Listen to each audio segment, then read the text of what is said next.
We are live. It is episode 2 of Uncensored Live is our unofficial working title. Uncensored Live. I'm determined to have a show with uncensored in the title. If you go back and look at my YouTube playlist for the last 5 years, I've got uncensored something about 6 or 7 different times with me doing Clay, you're always uncensored. What do you mean? Yeah. And you know what's funny is I actually thought today when I was at the radio station, we should probably just not cuss on this thing. It would just make things easier, especially if we look at potential sponsors and people maybe watching with their kids and stuff like that in the evening times. It would probably behoove us not to cuss. But sometimes just the well-placed F word just can't be replaced with anything else. Yeah. But with all that said, this is Uncensored Live. I am Clay Edwards of the Clay Edwards Show and Save Jackson. I don't want to say fame, but notoriety, whatever. And these are my good friends and co-host and co-workers. Shaun Yurtkuran up there on the top, my left, and Lindsey Beckham up there on the right. You can determine which one's the guy, which one's the girl. I don't know. Some liberals might not be able to determine that. Clay. Yeah, you don't know. Lindsey's pronoun is them. Yeah. Here we go. My pronouns are "I told you so." Those are my pronouns. Shaun Yurtkuran, Lindsey Beckham of Crossing the Aisle on WYAB every Monday through Friday, noon to 1. And of course, I have the Clay Edwards Show, 7 a.m. to 9 a.m. right there at the same station, 103.9 FM. Of course, we stream the mothership, the big stick. This is going to be much bigger as we go to 50,000 watts here soon. Stay tuned for that. Going from like 5,000 to 50,000. Going to be quite the upgrade. Really, really excited about it over there. It's going to put us as close to being a statewide single stick signal. It won't be statewide, but it will be statewide east to west for sure. North to south, not so much. But hey, it doesn't. That's what the internet's for, right? Yep. So we're for streaming worldwide at whatever social media platform you're watching this on. You can follow me at SaveJXN on Facebook, X, YouTube, Rumble, Instagram, TikTok, all of those. You can follow them I'll let them tell you which social media platforms they prefer, but I prefer the at SaveJXN across all social media platforms, and also have at Clay Edwards Show on YouTube, TikTok, and Instagram, where it is exclusive reels from my radio show. So is Instagram streaming? Did it work? Oh, you know what? I got to hit the extra button here. No, I don't. Maybe it's because maybe it's something with Chrome. Instagram is weird. You have to, once you go live and restream, you have to go back to Instagram and hit the go live. And it is just not like the go live is just not working. So we, again, not streaming on Instagram. And I just refuse to stream on TikTok, even though we got almost 100,000 followers there, because our content would have my TikTok zapped before we rounded first base.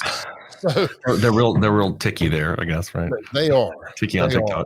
I want to shout out to my buddy Jay. He had texted a few minutes ago asking where we're going live tonight, and I didn't get a chance to reply, but he did say, "Oh, I see it now." So yeah, we're about 8 minutes late, and I take full credit for that.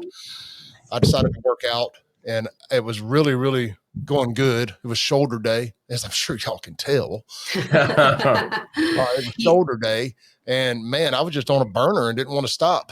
And I was like, "Oh crap! I got 20 minutes to get a shower." If you break down to it's time for the gun show, we're logging off. You got to get some FAFO wife beaters. Right. That's what you need next. On the new buyfafo.com website, there will in fact be an option for wife beaters on every design. Look, I knew it. Yeah, so the clothing item, not the FAO. Clothing item, not domestic violence.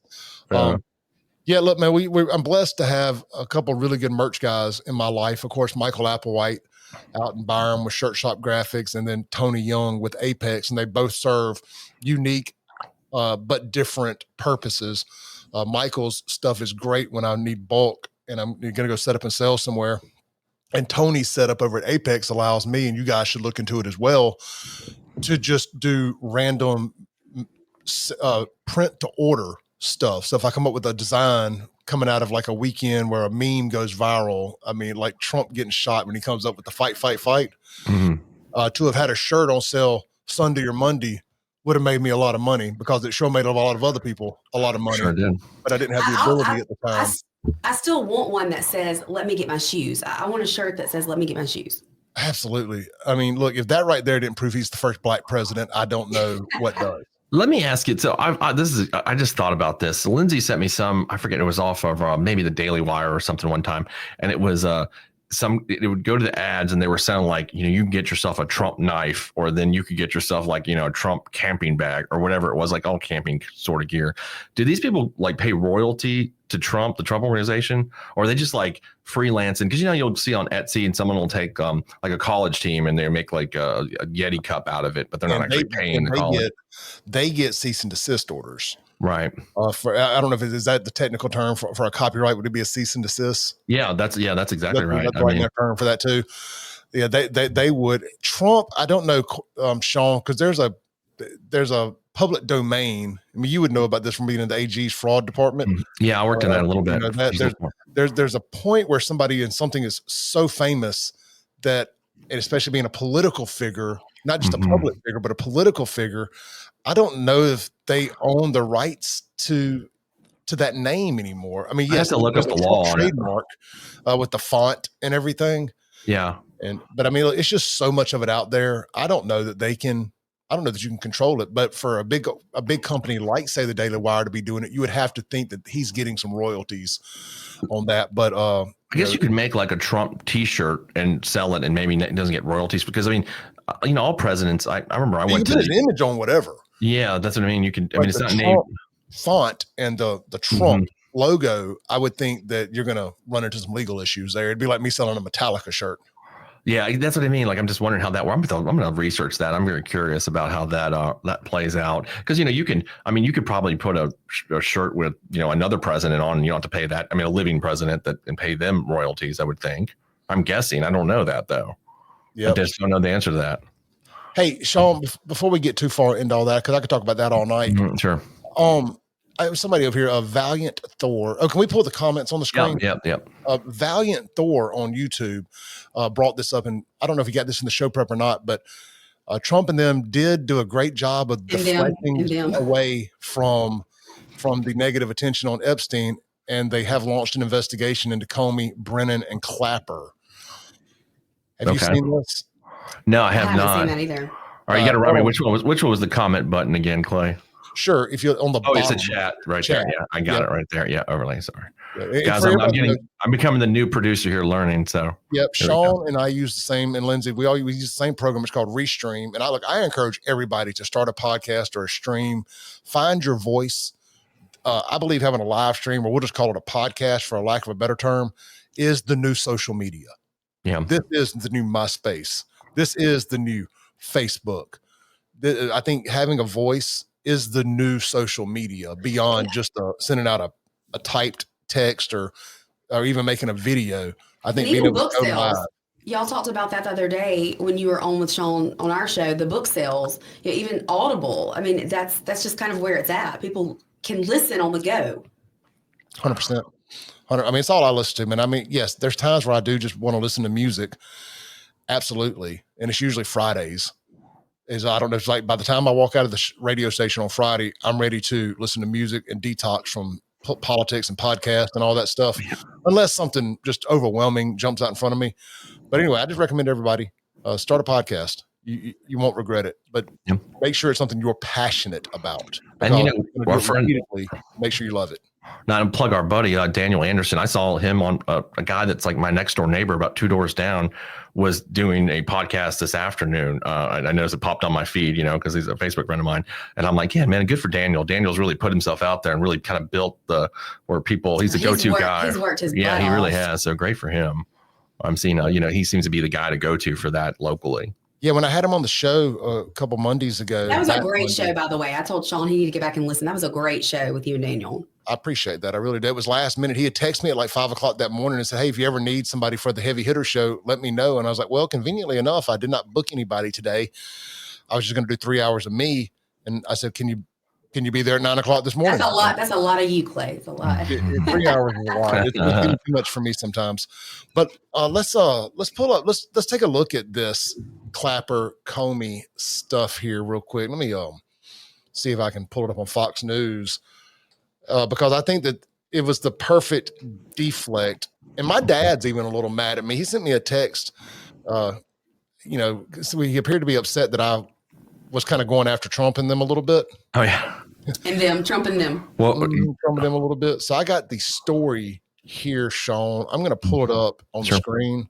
Gotcha. Yeah, give me 1 second. It's coming in hot. Okay, it should be coming up. Okay, yeah, it's over there. If you'll pull it in, boom. Yep, gotcha. Easy breezy. Let me go over here.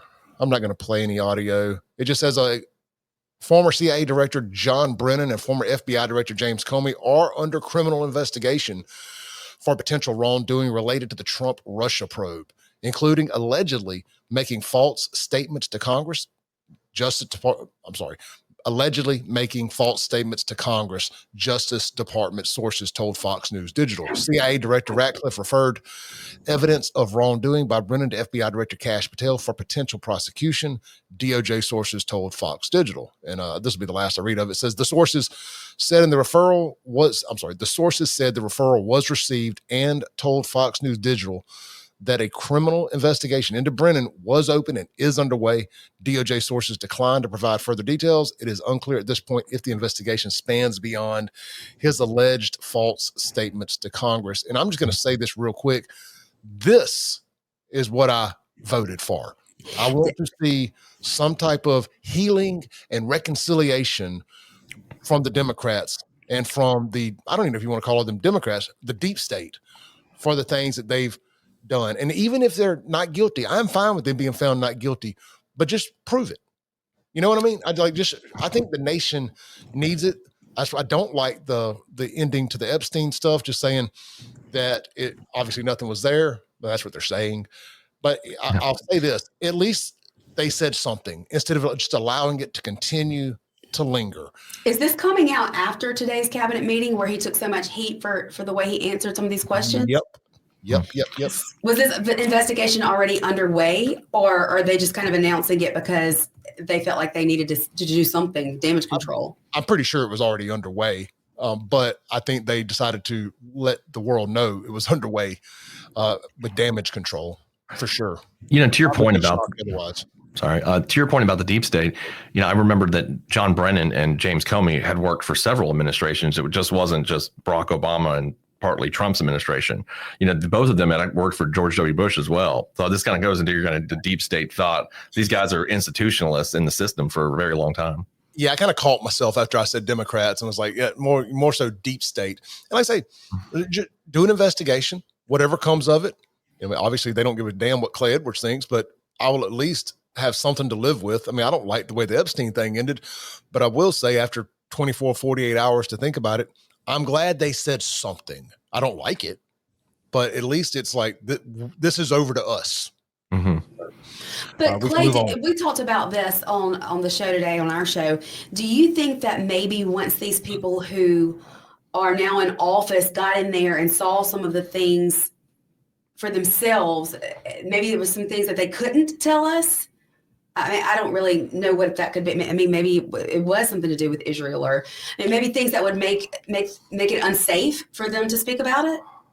I mean, possibly. I think we all agree that their answer is a cover-up of some sort. I mean, Shaun, are you on that page? Yeah, I was actually just listening to Tucker's latest drop with Sager, and who's part of Breaking Points, the conservative on Breaking, the Indian guy. They really have a great breakdown of, and not in a way that I hadn't heard it before. So I suggest everybody wants to get some really good backstory on Epstein. That someone who's is in the weeds of it, I really learned a lot from it. And what Sager was saying is that this really is just bigger than just sex trafficking. Like that's kind of the glamour, catch people in sex trafficking, young people, that kind of thing. But what Epstein's roles go back much further into extensive money laundering with this guy, the Lex Wagner. The Lex Wagner Group is one of the richest guys in America, and their ties to Israel, as well as Ghislaine, whatever you're saying, Maxwell's father was apparently an apparent Mossad agent too. Mm-hmm.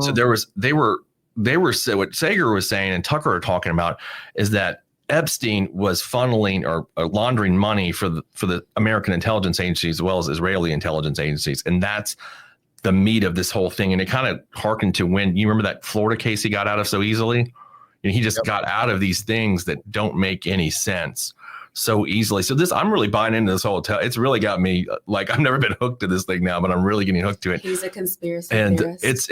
It's just the way it, it's just the way that this has gone down has been so fascinating to me. And now listen to all this, but I think they're making a strong case for the intelligence angle to this, and it explains a lot. If he was an intelligence agent, it really explains a lot. It would make a lot more sense. Or he's not an intelligence agent. He's an intelligence asset. Yeah, excuse me, asset. Right. I think that works better for me.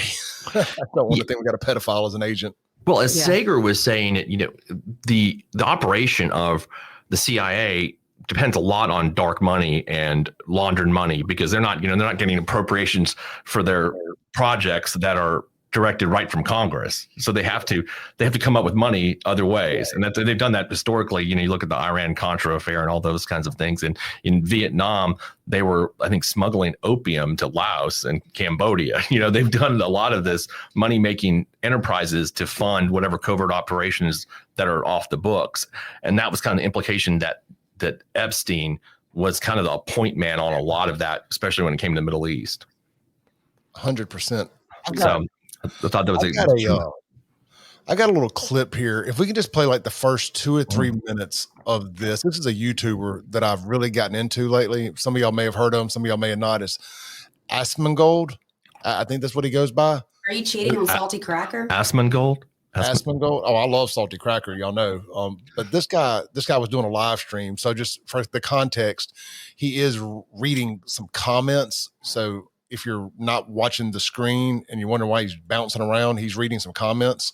Mm-hmm. But he makes a couple really good points here, and it'll be easier just to let y'all hear him say it than me try to regurgitate it. But Shaun, I'll just stop sharing when I'm done. If you can pull it up on the screen there. I just did, yeah. Got it, okay. Go. I was off of it. Let me hit play real quick. For the Epstein stuff, and this is Trump talking about it. I guess this is from today. Sure.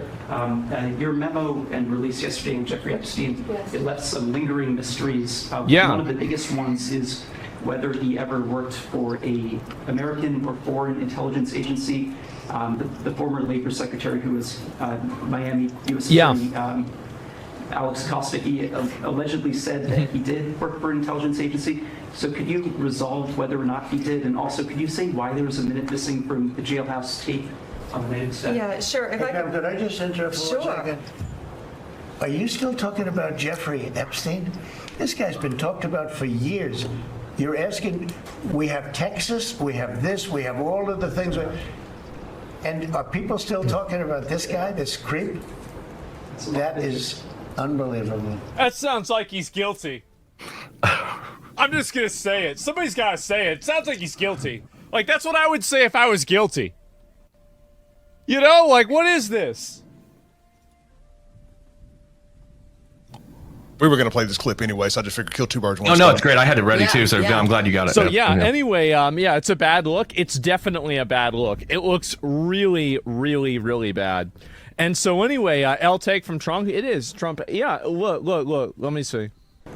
That is unbelievable. Do you want to waste the time, and do you feel like answering? Absolutely. By the way, this is the answer. Absolutely, we want to waste the time on this. Agreed. 100%. The idea that numbers of heads of state and then powerful and influential people were involved in a cover-up that involved, non-consensual forced sex, rape with young and underage girls. Abso-fucking-lutely, that is it. I don't mind answering. I mean, I can't believe you're asking a question on Epstein at a time like this, where we're having some of the greatest success and also tragedy with what happened in Texas. It just seems like a desecration, but you go ahead.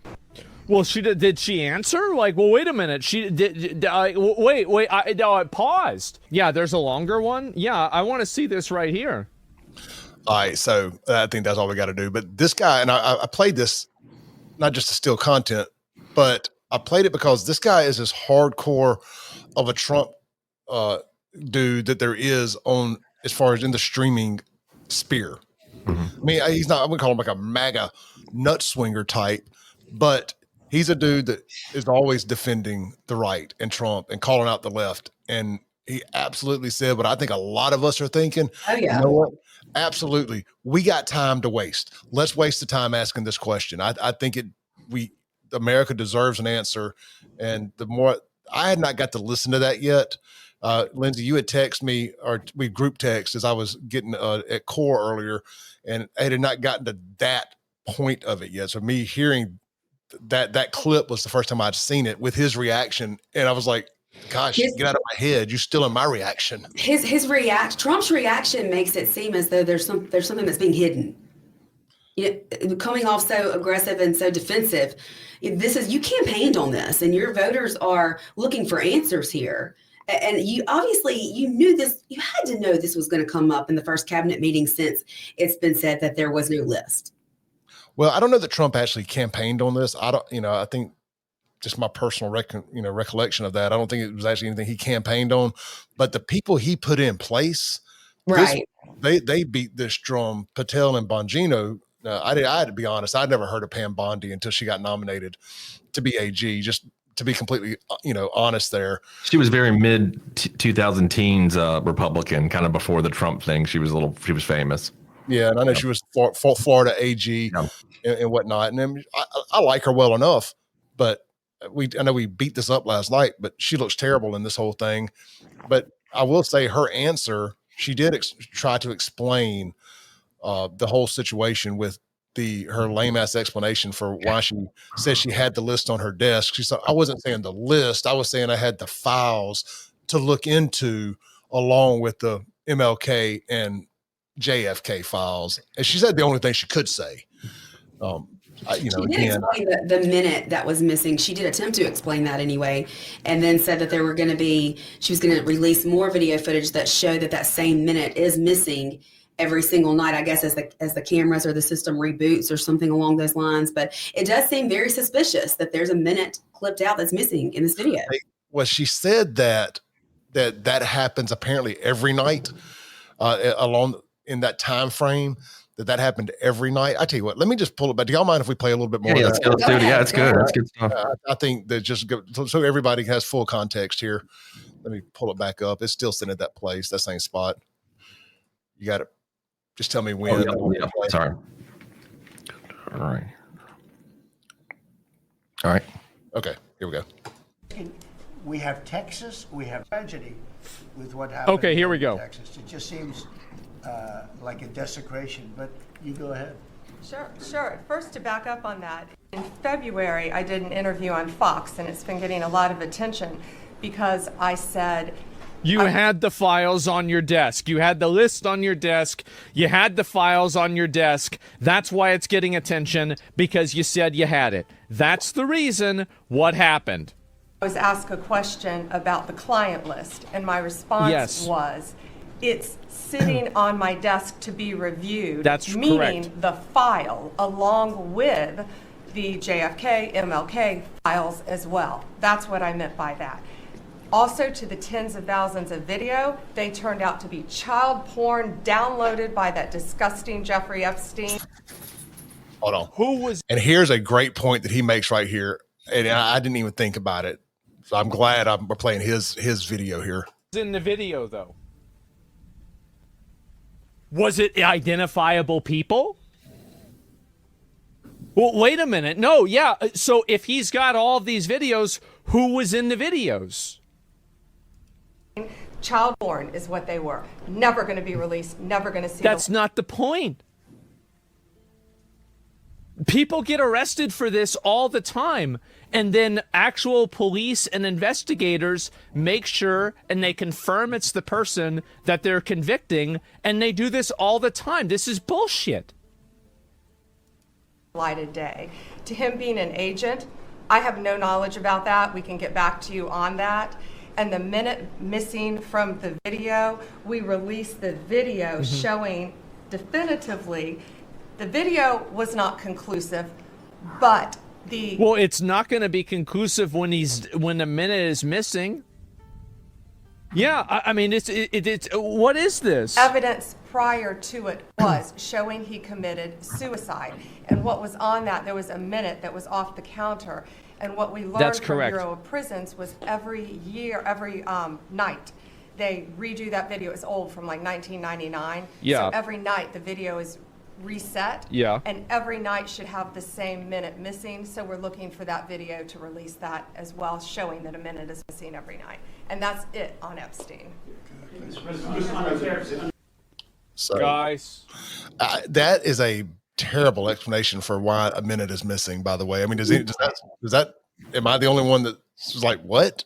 No, because if you did want to kill someone in jail, then you just wait to that minute. And that's when you do it. I want to say something. I am still 100% behind Trump here. It ain't like I'm like regretting my vote by any stretch of the imagination, but they're still not above criticism and us calling this out and demanding a much better explanation. Transparency. Transparency, and letting this administration and any other administration moving forward know that if we'll hold Trump's feet to the fire, we're going to hold anybody else's to the fire. This isn't acceptable. Transparency breeds trust. I mean, that's just a fact. Of all people, I listened to a clip from Alex Jones today, and I'm obviously not a fan of his, but you did? Yeah, but he actually made some good points, and I think what the general sentiment that I'm gathering from people is that they felt that Trump was elected to expose the deep state, not to cover up for them. And that's why people are so upset right now. That's kind of what Alex Jones was saying. So I couldn't agree more. My friend Sonny Evans is in the comments here watching on YouTube, and Sonny's worked in the federal prison system for years as a paramedic. And he says right here, should be at the top of the screen from anybody looking at it. It says, she is lying. I worked many years in the Federal Bureau of Prisons, including the most recent, including most of, unfortunately it's cut off there. I can't read it all. But actually, Sonny's comment, I did double check that because I couldn't remember when she was Attorney General. She was actually Attorney General of Florida after the Epstein case. Epstein case was between 2006 and 2008. I just looked that up. I didn't know it by heart or anything. But so this reminded me of something that Tucker and Sager were saying. So Alexander Acosta was the U.S. attorney who approved Epstein's controversial non-prosecution agreement in that case. Mm-hmm. And he later became Trump's Secretary of Labor. The issue they were talking about, Acosta apparently said something during his vetting process for Secretary of Labor for Trump, where he said, I was told Epstein belonged to the intelligence services and to leave it alone while he was U.S. attorney. Wow. So that's what that's the statement he had made. And they were referencing that on Tucker's show. And that's in that. And Sonny's comment decided to look up the timeline between Bondi and Bondi was a state attorney general. She wasn't a federal prosecutor, and this was apparently a federal case. I didn't even know what whether it was a federal state case, but apparently it was a federal case that Alexander Acosta, as the U.S. attorney, did handle and made that sweetheart deal that let Epstein go, which makes sense with his statement saying, I was told he was an intelligence agent, and I was told to let it go or leave it alone. So, well, you said something earlier today, Shaun, that he was 3 days away from having a hearing. Bond hearing. I mean, that just is crazy to me. So on August the 9th of 2019 is when he committed suicide. But there was a lot of interviews with his brother. I think Cenk Uygur's interviewed his brother, so is Tucker, and he said the same thing, that he had a bond hearing set for August the 12th, and that there was a very good chance that he had the money to post whatever bond, obviously, and that he could have gone home with the ankle monitor and all that kind of stuff. So his brother was like, why would he have killed himself 3 days before he possibly was going to the house before this thing was all settled? It just didn't make a whole lot of sense to him. And when you think about it, like, why would you? You might as well go home and kill yourself instead of in the jail, right? A lot easier to do it in your home.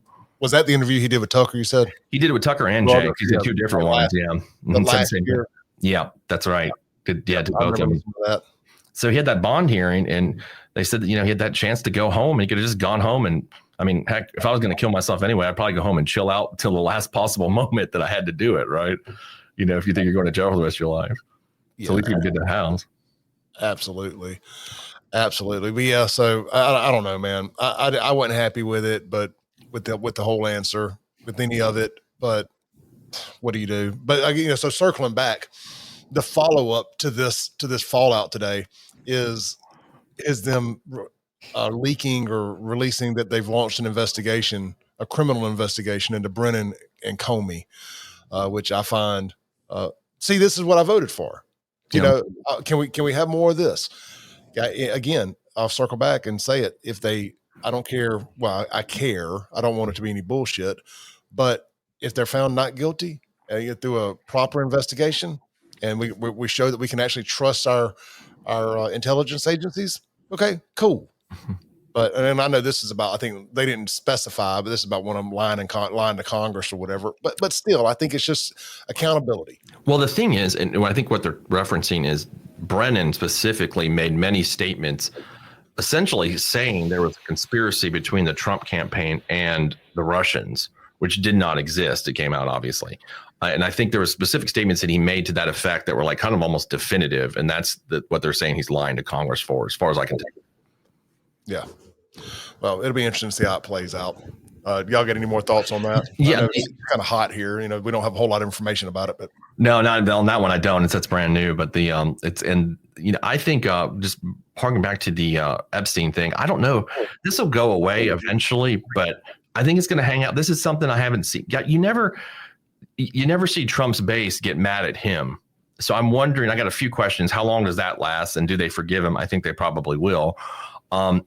Does somebody's head have to roll? I know we discussed that a little bit last night, but it seems to me you have to have a sacrificial lamb in this situation. Most likely, we had one with Signal. There was Mike Waltz. Yeah. So yeah, I mean, I think you have to have a sacrificial lamb. Pam Bondi seems like the most likely. I think Dan Bongino, from what I've listened to different MAGA podcasts, that they're kind of letting him off the hook. They feel like they feel like he's being forced to say this, because he was kind of the true believer of all the Epstein stuff. What about Patel, who has been out there advocating? Patel's getting hung out to dry too. Bondi and Patel, that's why I think they're the most, either one of them is likely to get the axe. I don't think Bongino is going to get it, but I think one of them would. That's from all I can gather. Is it easier to replace the Attorney General or the head of the FBI? Well, logistically. The same process. Fire the head of the FBI, because that's a 10-year appointment, right? You can't just fire him. So I think if you're Trump, it's easier to fire legally the head of the AG, right? I think it would be crazy if he really did try to bring back in Matt Gaetz. I mean, I don't know if that could even happen, but he's absolutely. I think they talked about at one point Ron DeSantis. You fire. You can fire the AG. Fire the AG, and then you can put in you don't have to have you put in a temporary or whatever. You don't have to have Senate approval, congressional approval. How funny if Matt Gaetz ended up in that position. I don't think it's going to be. I've heard that they were talking about Ron, your favorite guy, Ron DeSantis, at one point. A heart DeSantis. And I think that's a good pick. I don't see how that. I think DeSantis would be he's an experienced lawyer. Right now, he's training the alligators, though. Yeah, I think so. That's what I think you would. You might see that. I don't think you're going to see a Matt Gaetz. I have a feeling that Matt Gaetz is not going to be in that role. Well, that would be interesting because he's still on the outs with a lot of MAGA people. Mm-hmm.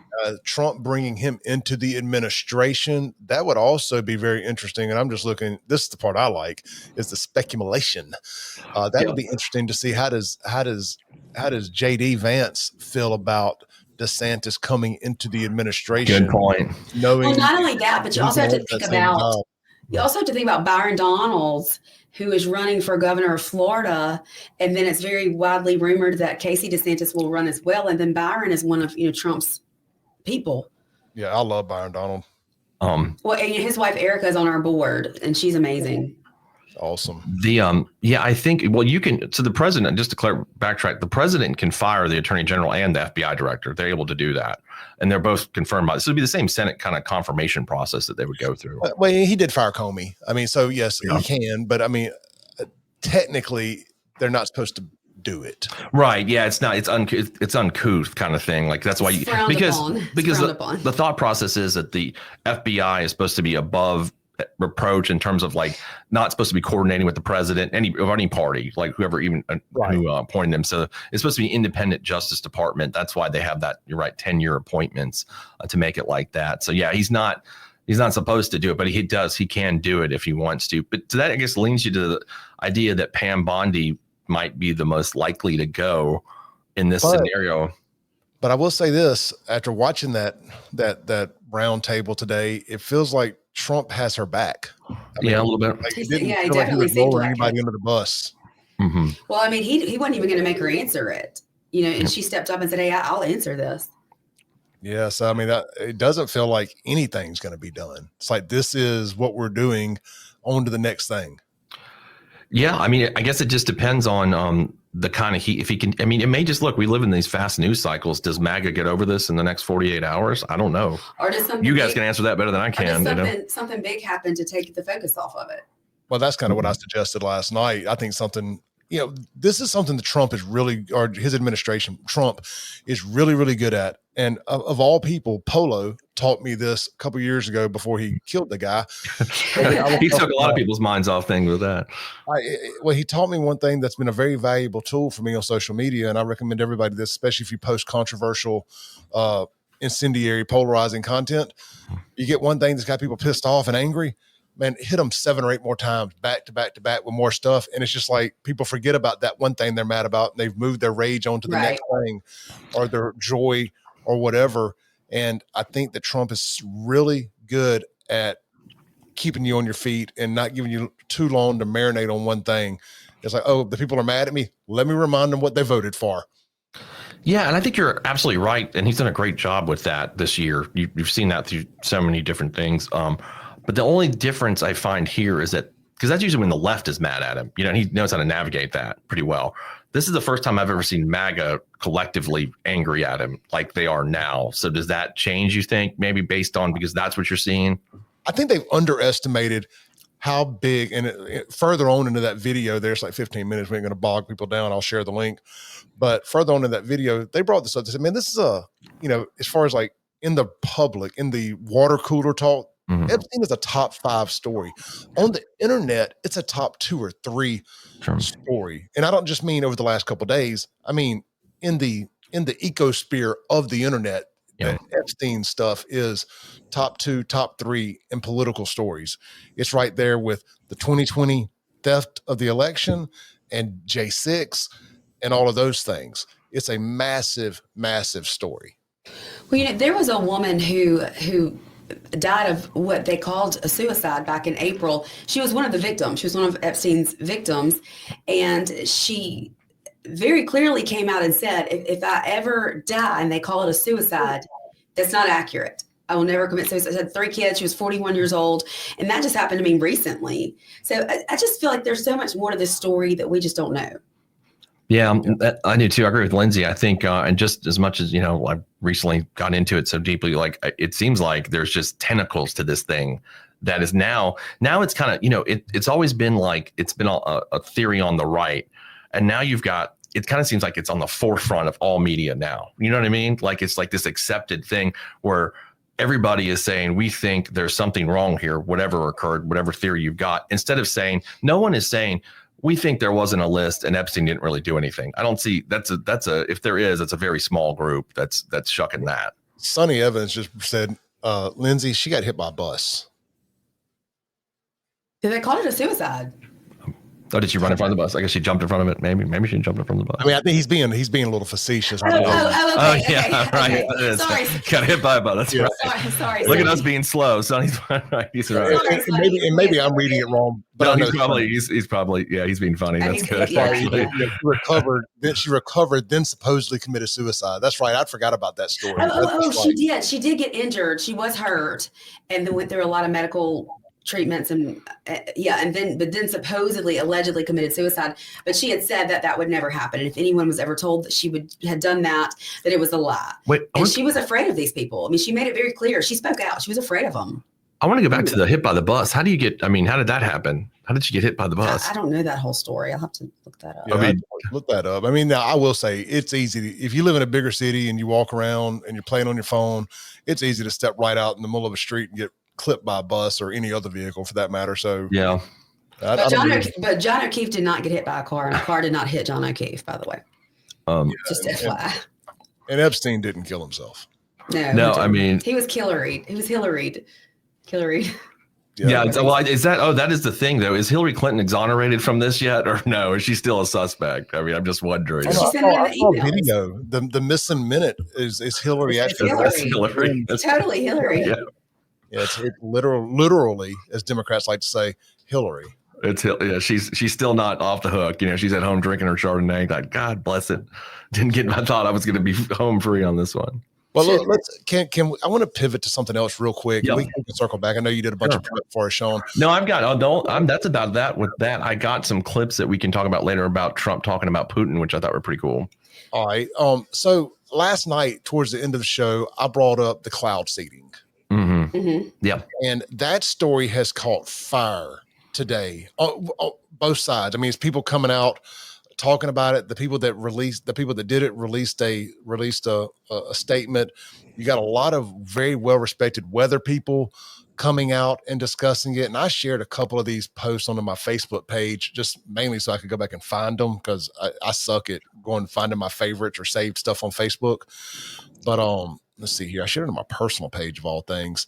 Now, this is really, really long. I'm not going to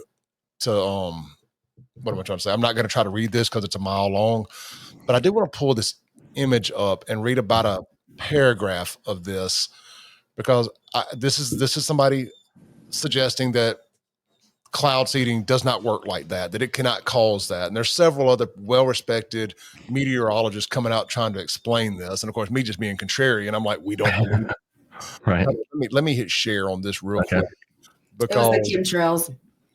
Yeah, like I do believe that chemtrails are sort of a thing, but I don't think every plane flying around is dumping chemtrails on us. I don't understand. Everybody would have to be in on that.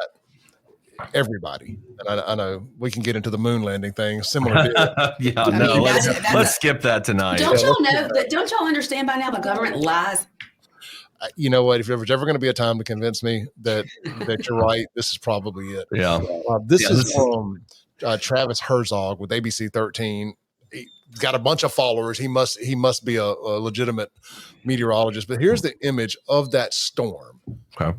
So you can kind of see just how big of a storm that was.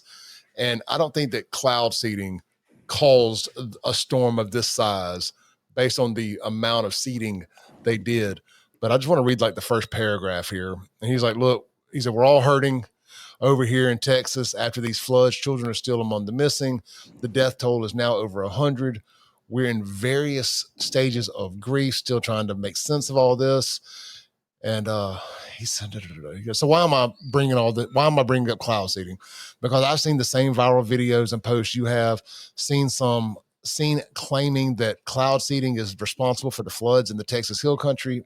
And it's inserting confusion and questions into a grieving community that really needs to be focused on other things at this time. Scientific voices in the meteorology community are needed right now to help put these claims to rest. So I will again lend my voice to help answer some of these questions and hopefully clear this up. So maybe I'll read more of this than I planned. What is cloud seeding? Cloud seeding is a type of weather modification that involves injecting a few grams of a chemical, usually silver iodide, into an existing cloud, seed the formation of larger water droplets or ice crystals that will then cause the cloud to precipitate slightly more than it would have if left alone. We've been doing this in America since the 40s, and the physics behind it is pretty simple. I don't really want to get into it. I don't want to get into how it works. They do it, I guess, for droughts. They need to help in areas that have droughts and need rain. And they're fixing to build some AI facilities over there, and it takes a lot of water to make these things work. Right. It says, what is the purpose of cloud seeding operations? Generally, these are designed to help enhance rainfall or snowpack in a arid region of the country that do not have dependable rainfall. Is cloud seeding regulated? Yes, there are both federal and state regulations. It is not done in secret. You can read about it, blah, blah, blah. Were cloud seeding operations conducted on the storm that produced the Texas flood? No. In fact, Texas regulations prohibit cloud seeding on storms that could produce severe weather, tornadoes, or flash floods. One of the companies singled out on social media for cloud seeding conducted its last operation on Wednesday, July 2nd. The cloud seeding conducted 2 days before the floods have created or impacted the storms on July 4th? No. Only an existing cloud can be seeded, and once that cloud has been seeded, it rains itself out. Furthermore, the cloud seeding that took place in southeast of San Antonio, roughly 150 miles away from Kerr County. And then it says, does cloud seeding create stronger superstorms or lead to less rainfall elsewhere. The science and observations say no, and I won't read the rest. But look, I mean, I don't know. This is just a guy on the internet saying these things, but he is a legitimate meteorologist at a news station, and he's trying to lay out how, yes, it's in times of tragedy like this, it's easy to want to find something to blame, someone to blame, and all that. And I completely understand that. It really is. And as a proud conspiracy theorist, a lot of times I'm easy to fall into that category where it's like, this just, as a Christian, it's hard to believe that God would allow this to happen, right? Yeah. Evil forces had to be at play. And I said it last night, and I'll say it again tonight. Sometimes we have this false sense of security that we have tamed Mother Nature, and we have not. And I know Shaun read or Lindsey, one of y'all read how much, I think it was Lindsey, read how much rain had dumped in a short amount of time. And that storm, one of y'all had mentioned it, and double what they thought it was going to be, right? But I will say this: they did introduce legislation this past session in Texas that would prohibit weather climate modification or cloud seeding. And so it's kind of strange. I mean, this bill would prohibit entities from Texas from engaging in geoengineering, weather modification, and cloud seeding operations. It did not pass, but I wonder. It's funny that there are states that are seeking legislation like that. Yeah. Somebody just said that we can only see, sorry, I'm bouncing around a little bit here. For some reason, only YouTube comments are coming up. Yeah. Angela, I don't know what's going on there. I noticed that now that you're saying it. Well, see, yeah, Facebook comments stopped a while back. Yeah. So just to address it. Let me see if I can, let me restart it right there. Let me see. Maybe that can, sometimes it gets buggy. That's what I've learned about Restream. You never know. Yeah, so let some comments cycle their way through. So just want to acknowledge that we're not seeing them on our screen. Obviously, we see the same thing y'all see. Well, I see. That was back. That's further back. Yeah. It's just YouTube right now. It's on. So, well, as life goes, leave a restream. It gets buggy sometimes. I've always noticed that about it too. You know, when you're scheduling something, sometimes it'll just stop and not do it. You know, it's just one of the. But what I can do is I can go over to my Facebook and look at the comments just like everybody else and see what they're doing.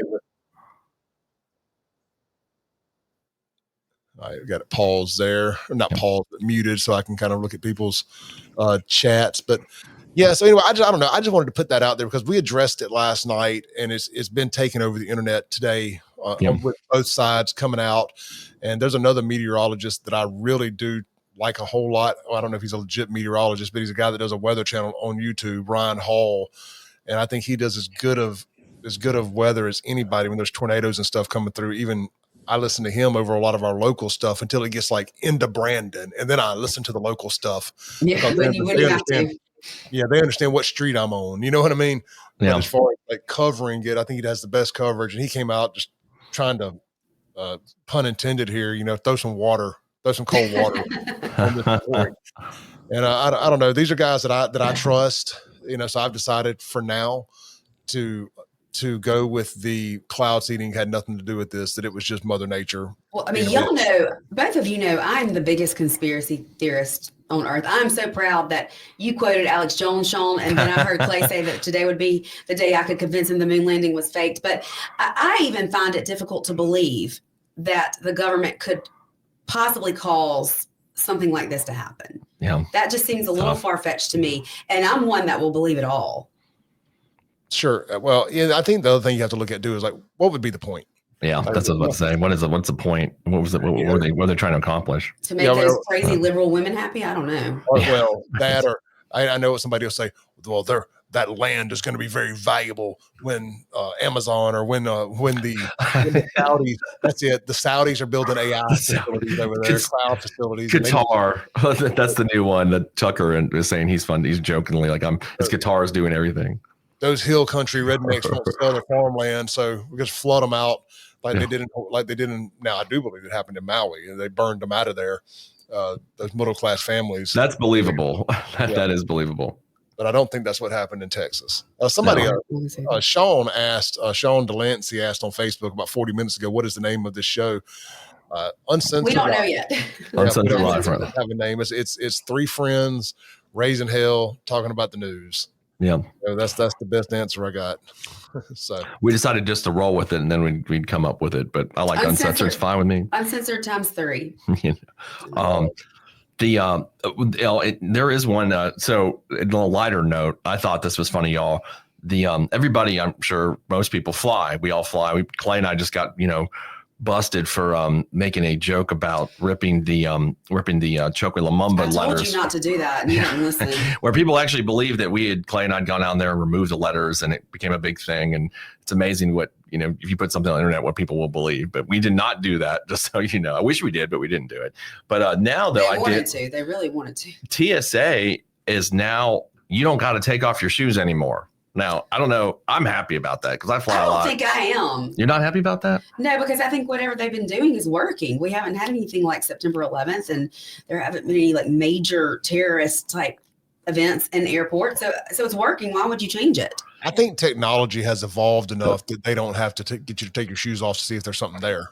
Is my guess. That's what they're saying, right? That's what the technology is. Shaun, you don't like it because you wear these cowboy boots and it takes you forever to take them off and put them back on, where I can just like slip my shoes on and off real fast. Does anybody really like taking their shoes off at the airport? I don't think anybody really likes it. Here's the. It doesn't bother me. The TSA is doing away with one of air travelers' least favorite security policies, removing your shoes. The airports on your screen that you see there have already dropped the requirements for travelers, which will be phased out nationwide over time.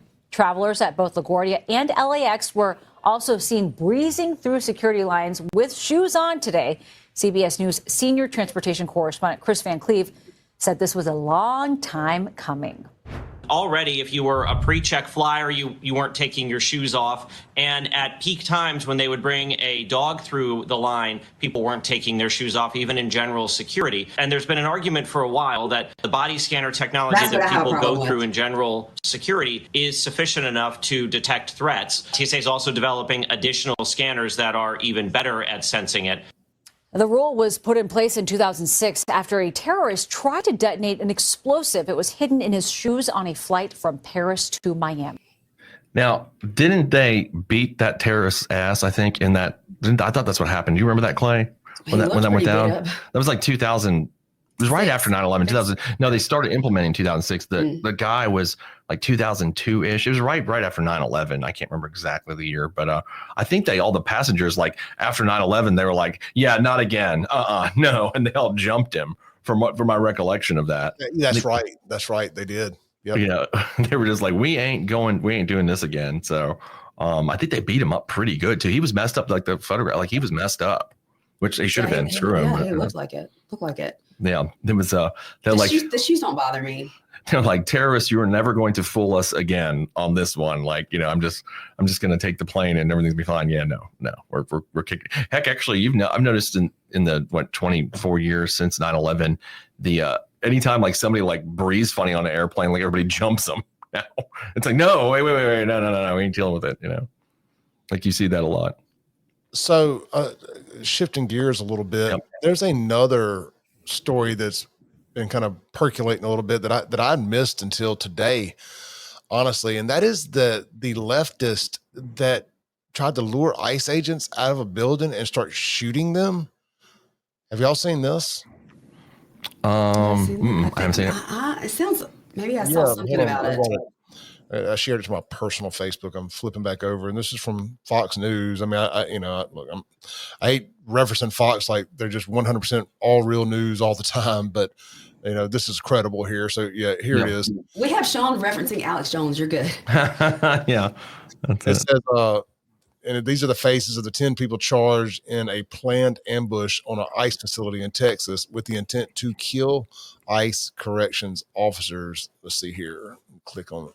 Usually they're linked. There's a link. That's the first story in these things that these news articles, these news people share nowadays, because Facebook doesn't like you sharing the link in the main. Right. They have to put it in the comments. First comment there, or nobody will ever see the damn thing. But so it happened in Texas here. Let me see if I can. Lots of stuff going on in Texas. Yeah, somebody actually sent me a text about that about 10 minutes. I didn't read all of it, but I think that's right.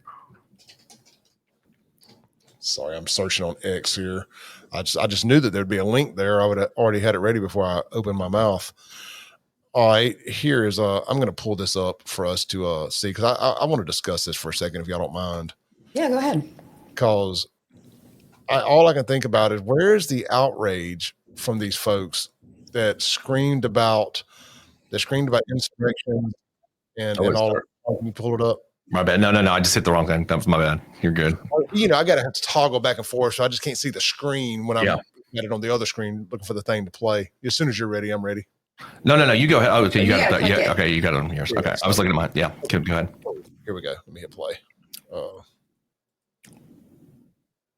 Welcome back. So there has been a series of really disturbing attacks against immigration officers lately. Some of them described by officials as, quote, planned ambushes.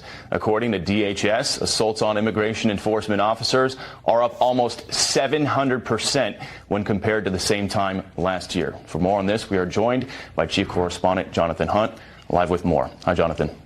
Hey, Bill, let's get first to the ambush in Alvarado, Texas, which appears to be the most coordinated of all the recent attacks on ICE and Border Patrol agents and facilities. That attack began with at least 10 people, all dressed in what investigators describe as black military-style clothing, shooting fireworks at the Prairie Detention Center. Around 10 minutes later, one or two of them broke off from the main group and began spray painting the facility and vehicles parked there with words like traitor and other slogans. A police officer arrived responding to a 911 call, and at that point, one of the group, who had apparently hidden in trees near the facility, opened fire, hitting the officer in the neck, while another attacker, also across the street, fired dozens of rounds at officers from the facility.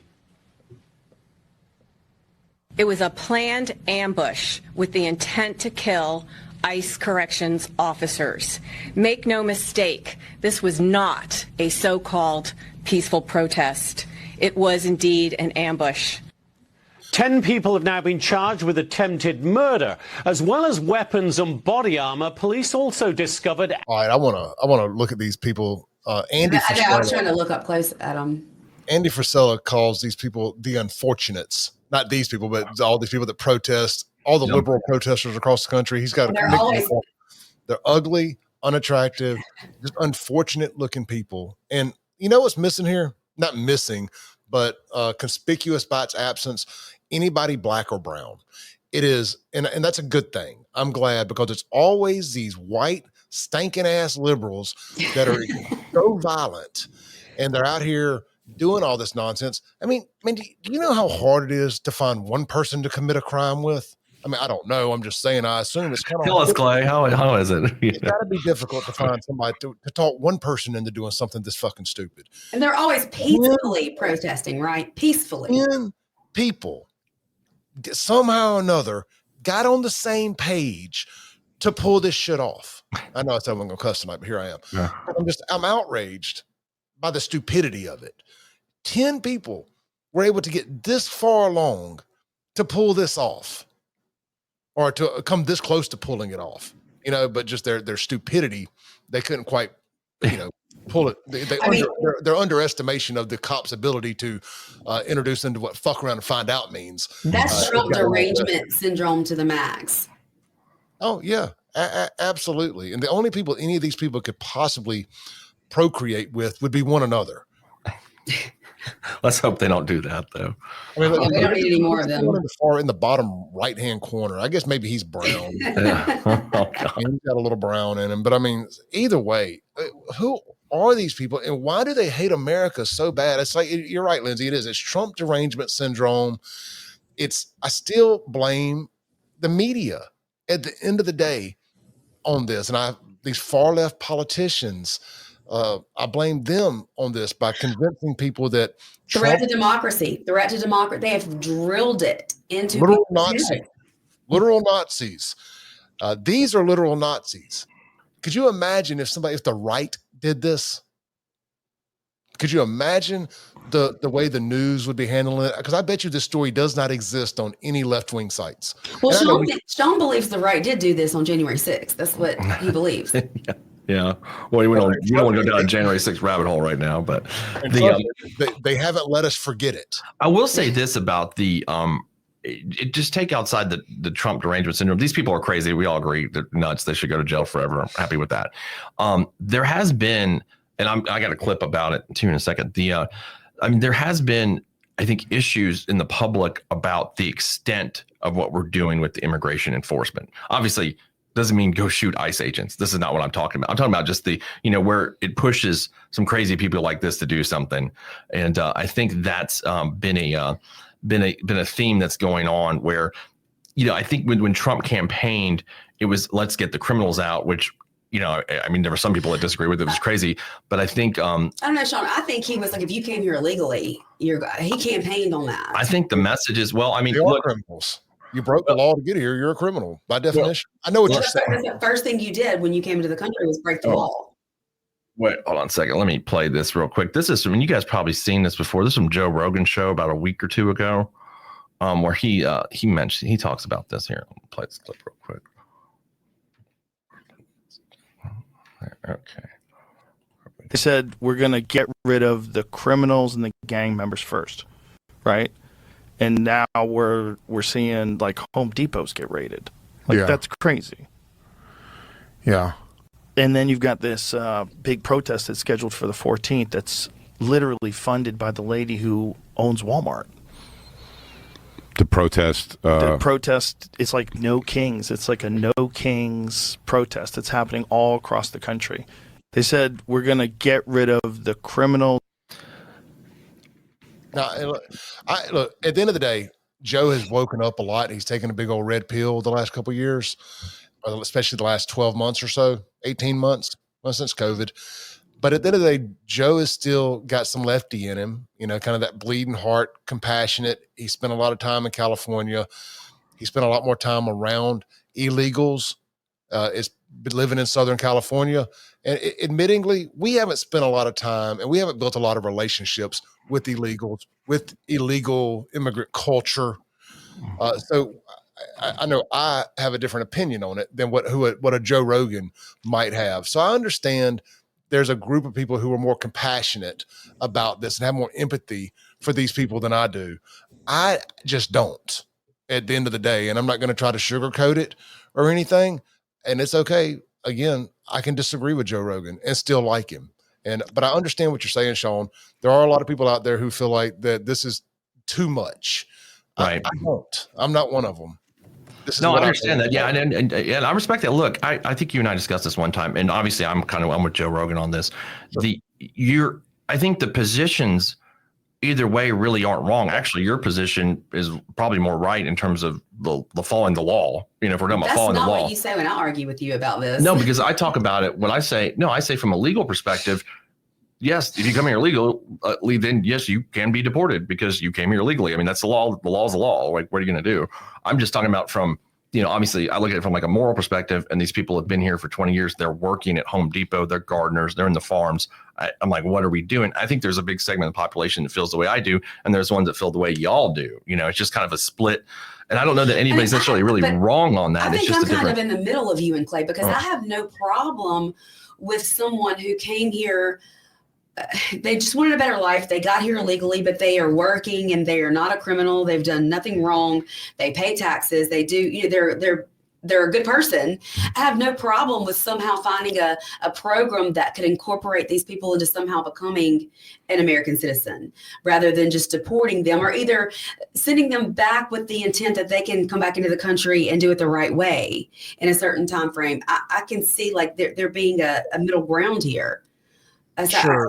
Both of your side, but to Clay's point, like if you did come here illegally, that's the first thing you did in this country was break the law. But Shaun, I understand you being the son of an immigrant and having a bleeding heart for those. But I get it. I get both sides.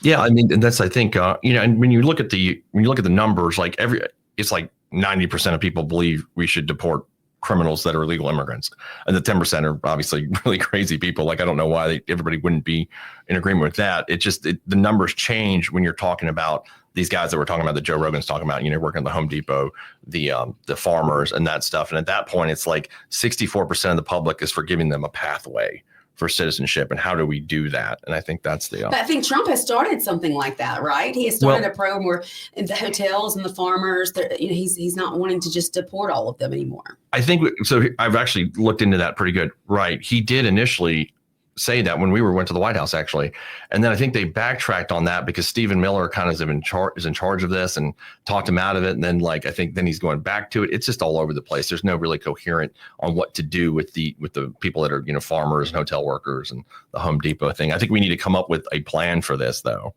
and that's what. Well, so Shaun and I had a really in-depth conversation about this one time, and what I said that, of course, nobody gives a shit what Clay Edwards thinks that makes these decisions. But, I said I wouldn't have a problem with a processing center. Lindsey, really what you said, let's round them up. And I don't mean round them up, throw them in concentration camps. Let's round them up, create an Ellis Island type situation. Let's run them through it. Let's vet them. Right. Absolutely. And let's say, okay, here's a social security number, or here's an identification. Let's know who you are, where you are, how long you've been here. Have you been using you're not a criminal? Yeah, let's vet it. Have you broken laws since you've been here? And I don't mean just have you gotten a DUI or misdemeanor stuff. I mean, are you a felon? Have you put other people's lives at risk? Are you a drug dealer? All these other things. Let's look at it and say, okay, you've been arrested 3 times in 10 years. I don't know. Pick a number. Maybe there is no number. Maybe it's everything. Maybe everything's a case by case deal. I don't have a problem running them through a camp. At the end of the day, you got to get them there, keep them there. You'd have to do multiple. You can't just do one facility. It would have to be massive. It'd be the size of a state. Wide open. But, run people through. You could probably process several thousand a day, I would think, and say, "Oh, you're going home. You fucked around and found out you did not bring any. You were not a net positive to America. You were a net negative. And okay, look, you're a great asset to this country. You're doing the things the right way. You're working at Home Depot or working or doing whatever, and you're a net positive to your community. You're a leader in your community. Of course, we want you to stay here. We're going to give you the steps where you can do that legally. Yeah, legally. Okay. And to me, that is your dreamers. That is that is your amnesty. Let's round them up because we're doing that anyway, right? And we're just throwing them out. Let's run them through a facility and an Ellis Island type thing, and let's know you're here. Let's do this the right way. Quit using a fake identity. Start paying taxes. Whatever. But let's do it the right way. I wouldn't have a problem with that at all. I mean, I don't think everybody's got to go. I've not been in that camp, but if you have to do it like that, if you have to be the bull in a china shop, come through with a chainsaw instead of a precision blade every now and then, a surgeon's blade, you have to do that at first sometimes to prove a point. It's like I'll never forget well, you're seeing it in Gluckstadt right now with the new police department, but when they came up with Byram Police, they didn't take any crap. If you were going 41 and a 40, you got a ticket. And they gave everybody a ticket. And it didn't matter who you were. It didn't matter if you were a cop. I know because I know one example off the top of my head. Captain King, my friend Christy King's mom, who was a captain at the sheriff's department at Hinds County, she got a ticket for going 1 mile over the speed limit. And she was at the sheriff's department for 25 years. She retired from the sheriff's department. She couldn't get that ticket fixed. They're probably mad at me for telling the story, but she couldn't get that ticket fixed because they were making an example out of everybody. And sometimes you have to come in and you have to make an example out of everybody. And that's what they're doing right now is they're creating fear for anybody thinking about coming across that border illegally. I don't know. Juice ain't worth the squeeze. I'm not doing it. Yeah. So, I don't know. That's kind of where I stand on it. I'm not completely non-sympathetic about it. And I don't think and I don't believe that there's probably a better solution than just throwing everybody out. I think there's probably a better solution than that, but they've chosen to go this route because let's be honest, the logistics of setting up a camp and doing that would be massive, and it would require a massive use of our military to do it. And expensive. The infrastructure probably doesn't exist currently to do that. And so this is where we're at. And maybe that ends up happening once they get X amount of them out of there. And they say, okay, now we have a manageable number. Because what are they saying here? There's probably 20 million illegals in the country right now. I don't have the numbers on that. But. I don't know how they know how many illegals. Yeah, right. Because if they knew, why are they still here? Well, I mean, I think they're going to, I think it actually should be a priority in terms of if you're not just looking at, I'm not just talking about the compassionate way, the sheer labor way. Because right now, if you look at I think it's USDA's got it at, I pulled it, 50 to 70% of U.S. farm workers are undocumented immigrants. But pretty soon we're going to have robots to do all that. Yeah. So what do we do? Well, I mean, eventually, I'm sure. But we would cripple the labor force by getting rid of all them. I think that's a myth we get fed. I don't know that's 100% true. And the whole thing, prices would spike. I don't know how much they would actually spike. I think there's a lot of other information available out there, different opinions on what would actually happen, and sitting there and constantly going back to it would cripple our certain industries. Well, those industries are multi-billion-dollar industries that could ease up on a little bit of their profits, as far as I'm concerned. Democrats don't think we should have billionaires. Okay, I can get behind that. Let's start paying American workers a living wage instead of hiring illegals. Start punishing these companies that hire illegals. I mean, that's the key right there, Clay. I think there needs to be some sort of punishment or some sort of mechanism to hold people accountable, businesses that hire them knowing they're illegal. Yeah, 100%. I mean, it's like you're allowing this to happen. If you didn't allow them to hire them, we wouldn't have an illegals problem, in my opinion. They wouldn't be coming here to work undocumented. Right. Yeah, I mean, they're not coming here just to sleep on the side of the road. They're coming here to work. It's like, okay, cool. Just come the right way. Why is it so difficult? And look, I've never had to get in the country legally or illegally. I've never left the country. I've never gone to another country.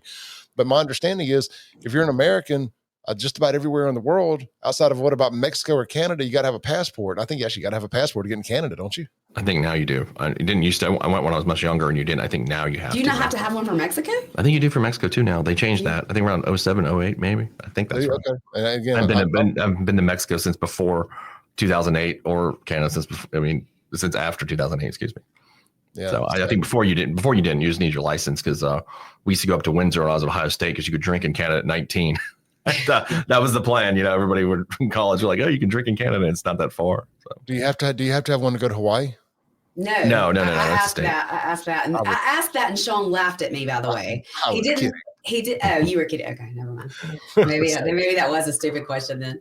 I did want to get people's opinion on. I mean, Shaun, can you play the video at the governor's mansion? The one you said. The First Amendment auditor. I'm glad you brought this up. The First Amendment. You have to email it to me in my Gmail. Oh. Because I don't have on the screen here. Well, why didn't you tell me that before we went live? It's cool. Yeah. So, I mean, I don't know. We'll see how this plays out. It seems like Trump is, he gets pulled in both directions on this, because, of course, he's got his rich friends, right, that are like, we need the illegals. And then Stephen Miller comes in there and like, we got to get rid of everybody. So it gets like pulled all over, and it changes constantly. It's done that the last few weeks, I've noticed. Well, you know what I do like about that? What I think it does show favorably for Trump, in my opinion, is he is up for listening to other people's opinions, and he doesn't get dead set.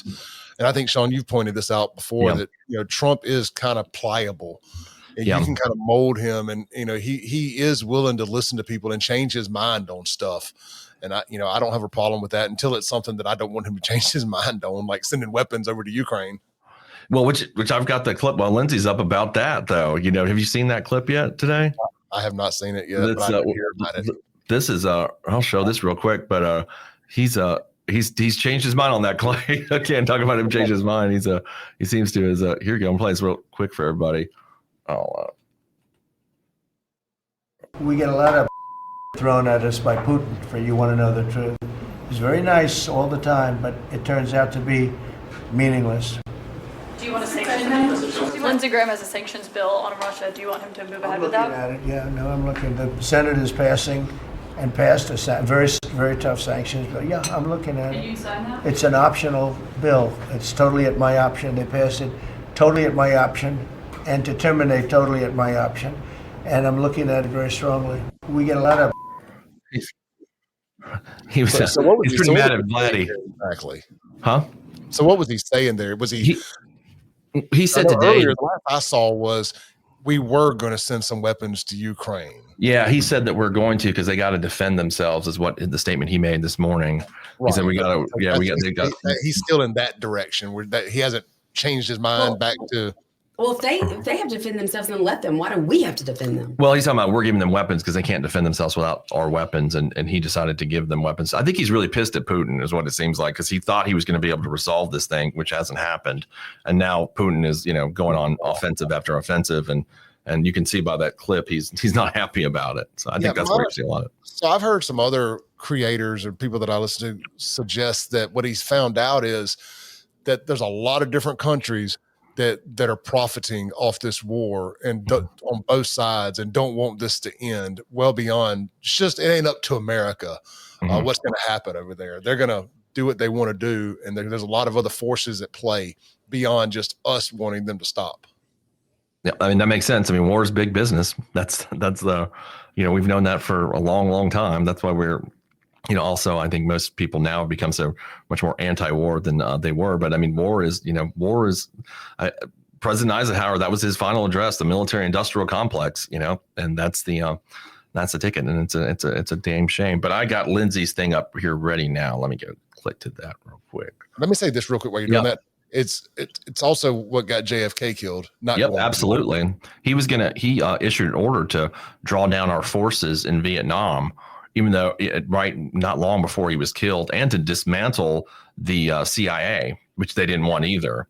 Yeah. So there was a lot of things that are very interesting that he did not want to commit to that kind of troop deployment to Vietnam before he died. And then of course, LBJ took over, and then it just went, it went crazy. So, but this is a completely different subject here. Just subject.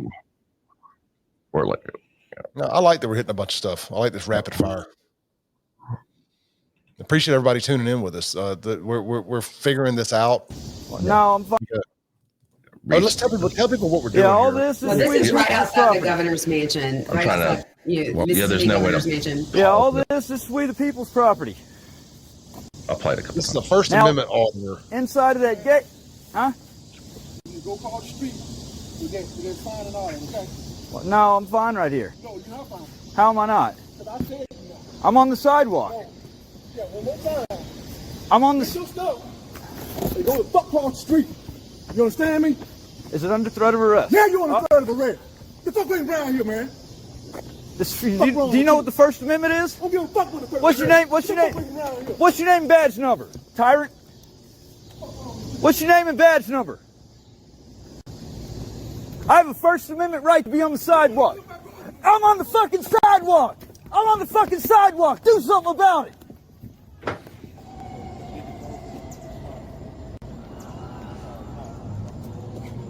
Hey, man, get your shit.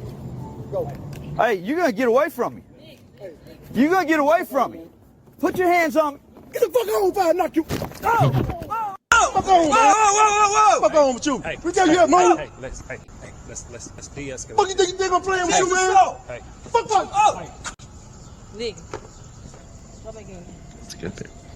That's it. I want charges placed on him. I want charges on him. I want charges on him now. I want charges on him now. I want charges on him now. Hey. I want charges on him now. Look. Bree.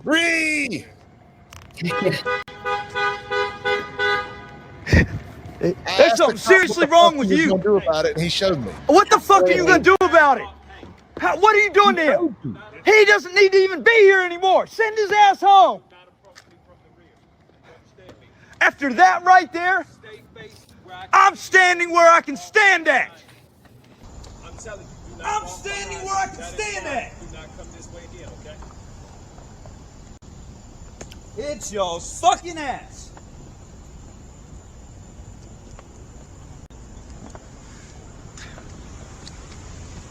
Hey, I want his name and badge number.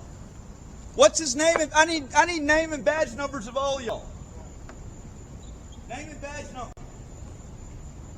Name and badge number. Name and badge number. My supervisor just asked you to step away from Name and badge number. You asked for a supervisor, we gave you one. Hey, I need a name and badge number. I need a name and badge number. Back off. Name and badge number. Back off. Back off. White. Now back White?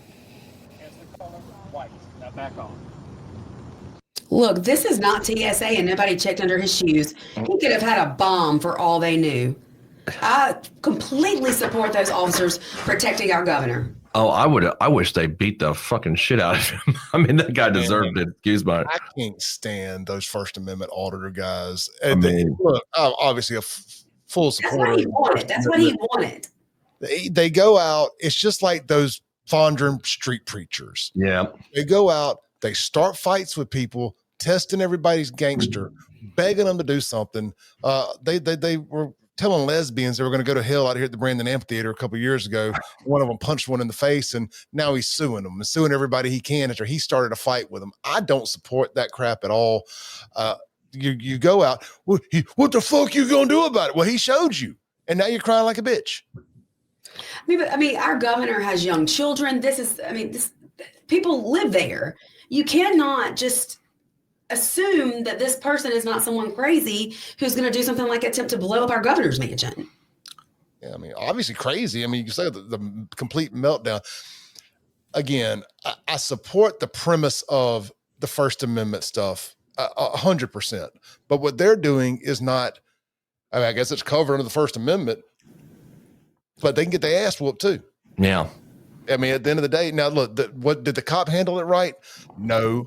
I mean, I think we can agree on that. He shouldn't have gone out there and done that. He should have been more calm, obviously. He's got to be, he needs to be above that and understand that this comes with the territory. But I do know a legislator right here, and I don't know if he wants me to put this out there, so I won't say his name, but I do know we're friends with a legislator that is actually that has discussed working on a bill to do something about the First Amendment auditors. There's a way to do it. Because they're harassing people.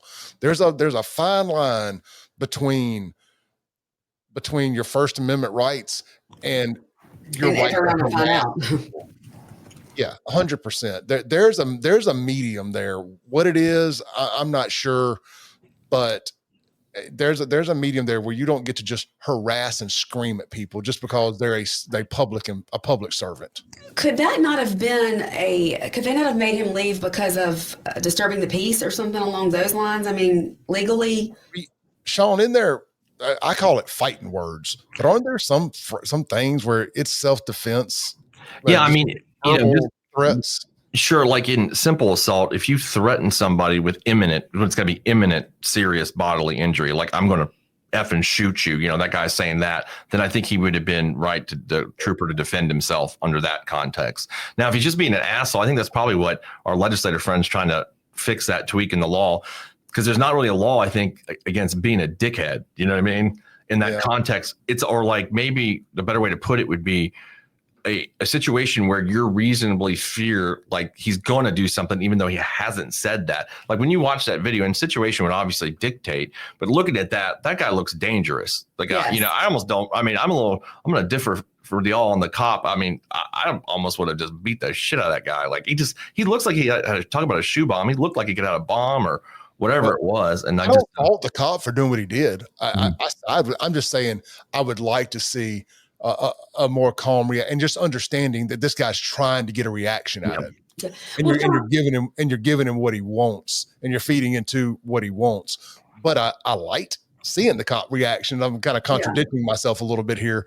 I liked seeing that play out the way it did, but especially being a trooper, I would like to see that those guys are held to a little higher standard. I would like to see him being a little cooler head, because what's his reaction? How does he act on the side of the road in other cases that don't require such a response? Kind of what I'm getting at. Well, under the law, Shaun, can he be held accountable for? I mean, did he break a law? Talking about the guy or the trooper? Right. I don't think the trooper. It didn't seem like he was just trying to get the guy. I mean, he was extra. He got physical. Yeah, he got. Did he grab him? I couldn't see that. I think he got physical. I couldn't tell right there. I mean, I guess it seemed that way to me. If again, it goes into, and kind of Clay said fighting words, and that's the general context of it. You have to be in you have to be in reasonable fear of imminent bodily harm. And I think that guy, I mean, watching the video, I could see where someone would feel that way. I would feel that way if I'm just standing there, guys acting crazy. I don't know what he's going to do. So close to the governor's mansion. Yeah, why are you wanting to that's be so another close? thing. So in that situation, I think the trooper's probably fine from a legal perspective. My buddy Breacher here, so I'll just call him by his YouTube name, 601 Breacher. JT says, TJ, whichever one, I always get them confused. There's so many different names. Anyway, says, so they're going to tweak a law, almost forcing you to have to be nice to a cop because he doesn't know de-escalation tactics. We don't agree there. That guy was starting a fight. He was intentionally goading the guy into coming over there. Yeah. The cop didn't start the shit. The guy, I mean, look, I hate constantly saying this. He fucked around and found out. Yeah. And at the end of the day, and I don't think the cop should have any charges pressed on him. I don't think you should be able to goad somebody into choking your ass or punching you and then turn around and press charges on him. Like, no, you asked him what the fuck you gonna do. Well, he showed you. Yeah. And Breacher just said the guy was a prick, but let's be real, the trooper had at least 3 inches in height on him and 80 inches in weight, maybe. But I get that. But at the same time, I mean, my mindset is, why are you at the governor's mansion? Yeah. Like, why are you at the governor's mansion? Why do you want to be so close? That just, to me, seems like they've got some kind of bad intention here, and this could go wrong. This could go south real quick. I used to enjoy the auditor, these First Amendment audit videos, but then I realized they're just trolls. Mm-hmm. They're not out. Clickbait. Yeah. Why do you got to film it? And people talk about Clay just does stuff for clicks and views. Well, yeah, this is my job. At the end of the day, you're right. I do stuff for clicks and views, and I want it, but I do this because I love it. And that guy had 3 different camera angles, 3 different cameras, and 3 different. I mean, he went down there with intention of getting the reaction he got. Yeah. Or wanting to get the reaction that he got, and then he got mad that he got the reaction that he got. I mean, he was about to cry. I want your reaction. I mean, give it to me now. Was he? It said on the tagline there, like journalist. Was he some sort of TikTok not internationally recognized? I'm sure. No. I'm proof that anybody can call himself a journalist. Yeah. And for the record, for anybody that doesn't know, the whole internationally recognized journalist is what Sky News put on my title when they invited me on to talk about the Jackson trash situation. I didn't actually say I was an internationally recognized journalist. It's kind of like a deep state troll at our local journalist because they didn't get to go on Sky News. I did. And they referred to me as an internationally recognized journalist. It was kind of a joke. But anyway, I want to clear that up because it's been a while since I've cleared that up. I don't think I'm a journalist, but I do more journalism than half the quote unquote journalists around here. CJ doesn't think you are either. Well, I don't think he is sometimes. He's he doesn't think so. So I mean, I think he would have made a great brown shirt Gestapo. But yeah, I just that looks like a situation where somebody could have got hurt caused by the First Amendment auditor. So I think sometimes you get your ass kicked, and that's what you ask for it. And we were talking about this on the show today. We need to bring some of these ass kickings back. And you said we need duels. And here's what I mean, Clay. And I was talking about this on the show today. Like, people feel comfortable. Now, at least this guy had the balls to do it in person, so I'll give him that, at least that much.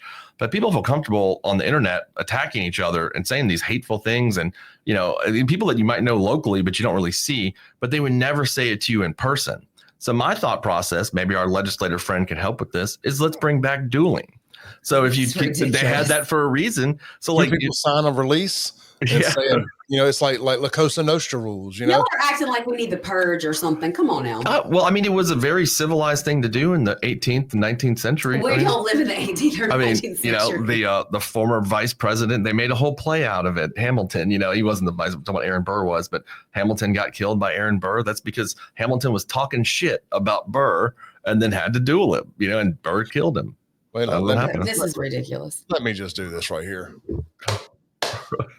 We got a brand new fucked around and found out grand champion, and he was the First Amendment auditor that went to the governor's mansion in Mississippi. So I mean, and what I hate is that guy probably lines up with us and probably listens to our radio shows. And, probably agrees with us on 90% of the stuff that we say and do. I don't know that. I'm just guessing. But that 10%, what they did right there, I'm not going to co-sign it. Shaun, if you went and did that, I would say the same things about you. If I went and did that, I would expect y'all to say the same thing about me. Like, wow, Clay has absolutely lost it. I mean, we do say that about you sometimes. We would be like, oh, what the hell is that shit?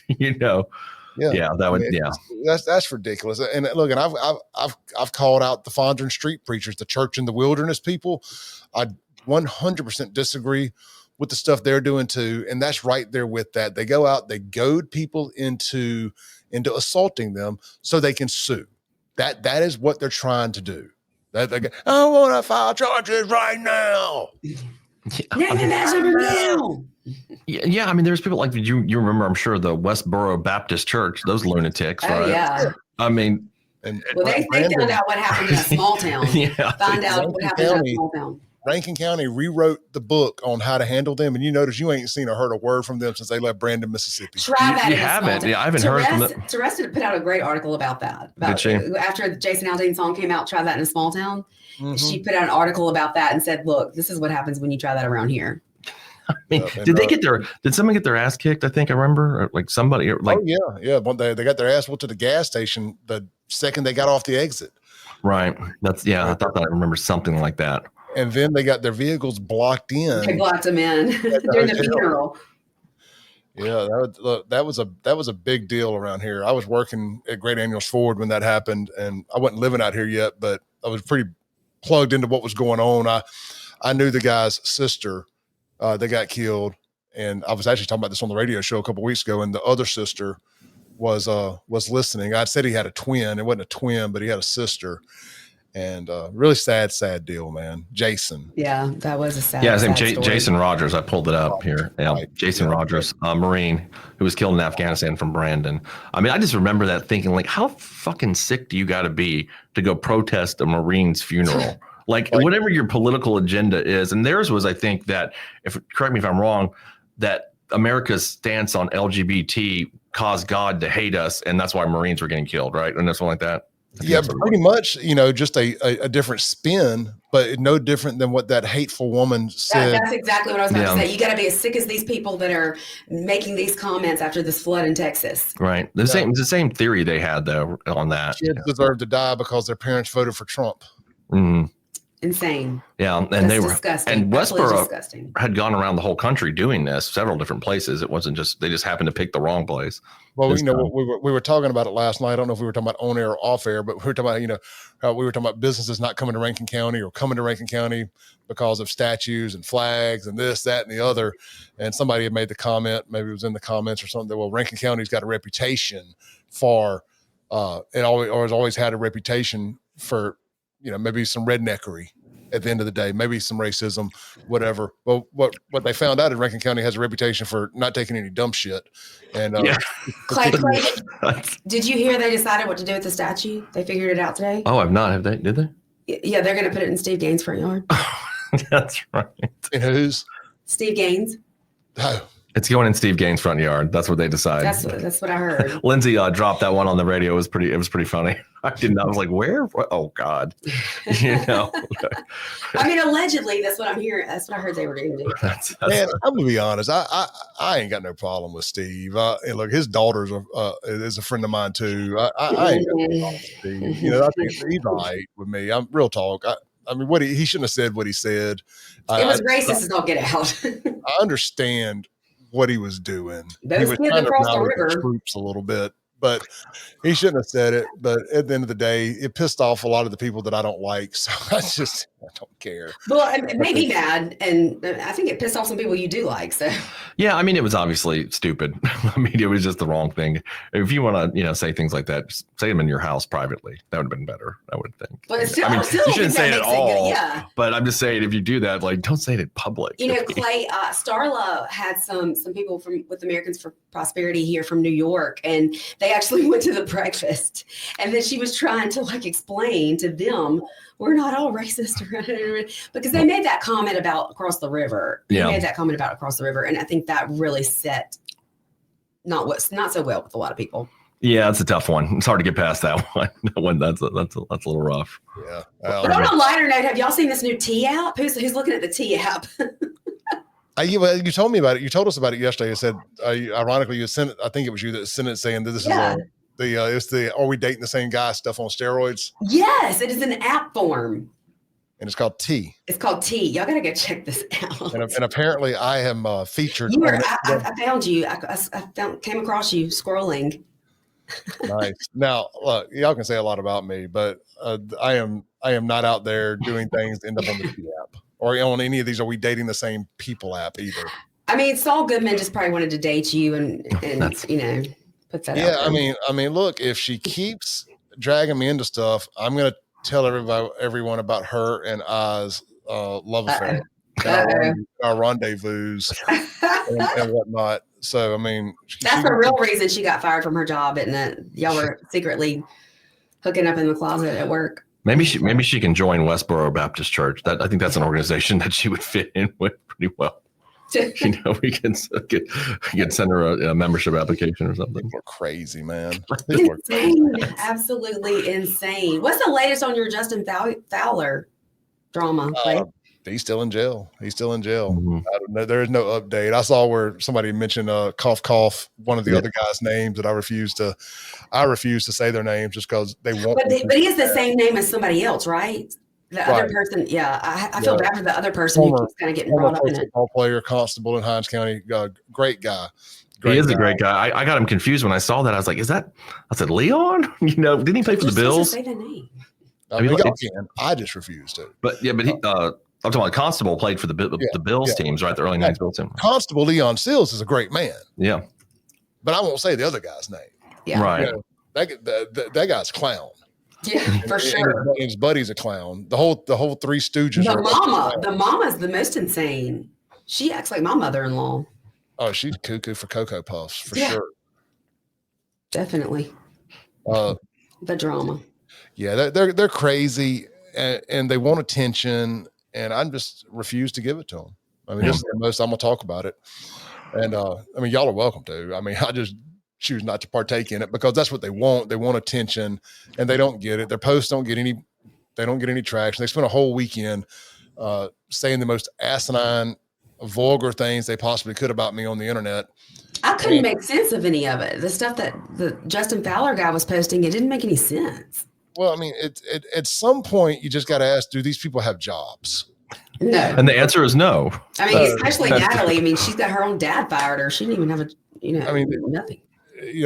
These people like to say, well, Clay, get a real job. I'm sorry. I make real money and I work my ass off. Remember that? Jobs. Like one of them goes and spends all day at the Rankin County Courthouse every day looking for corruption and trying to expose stuff.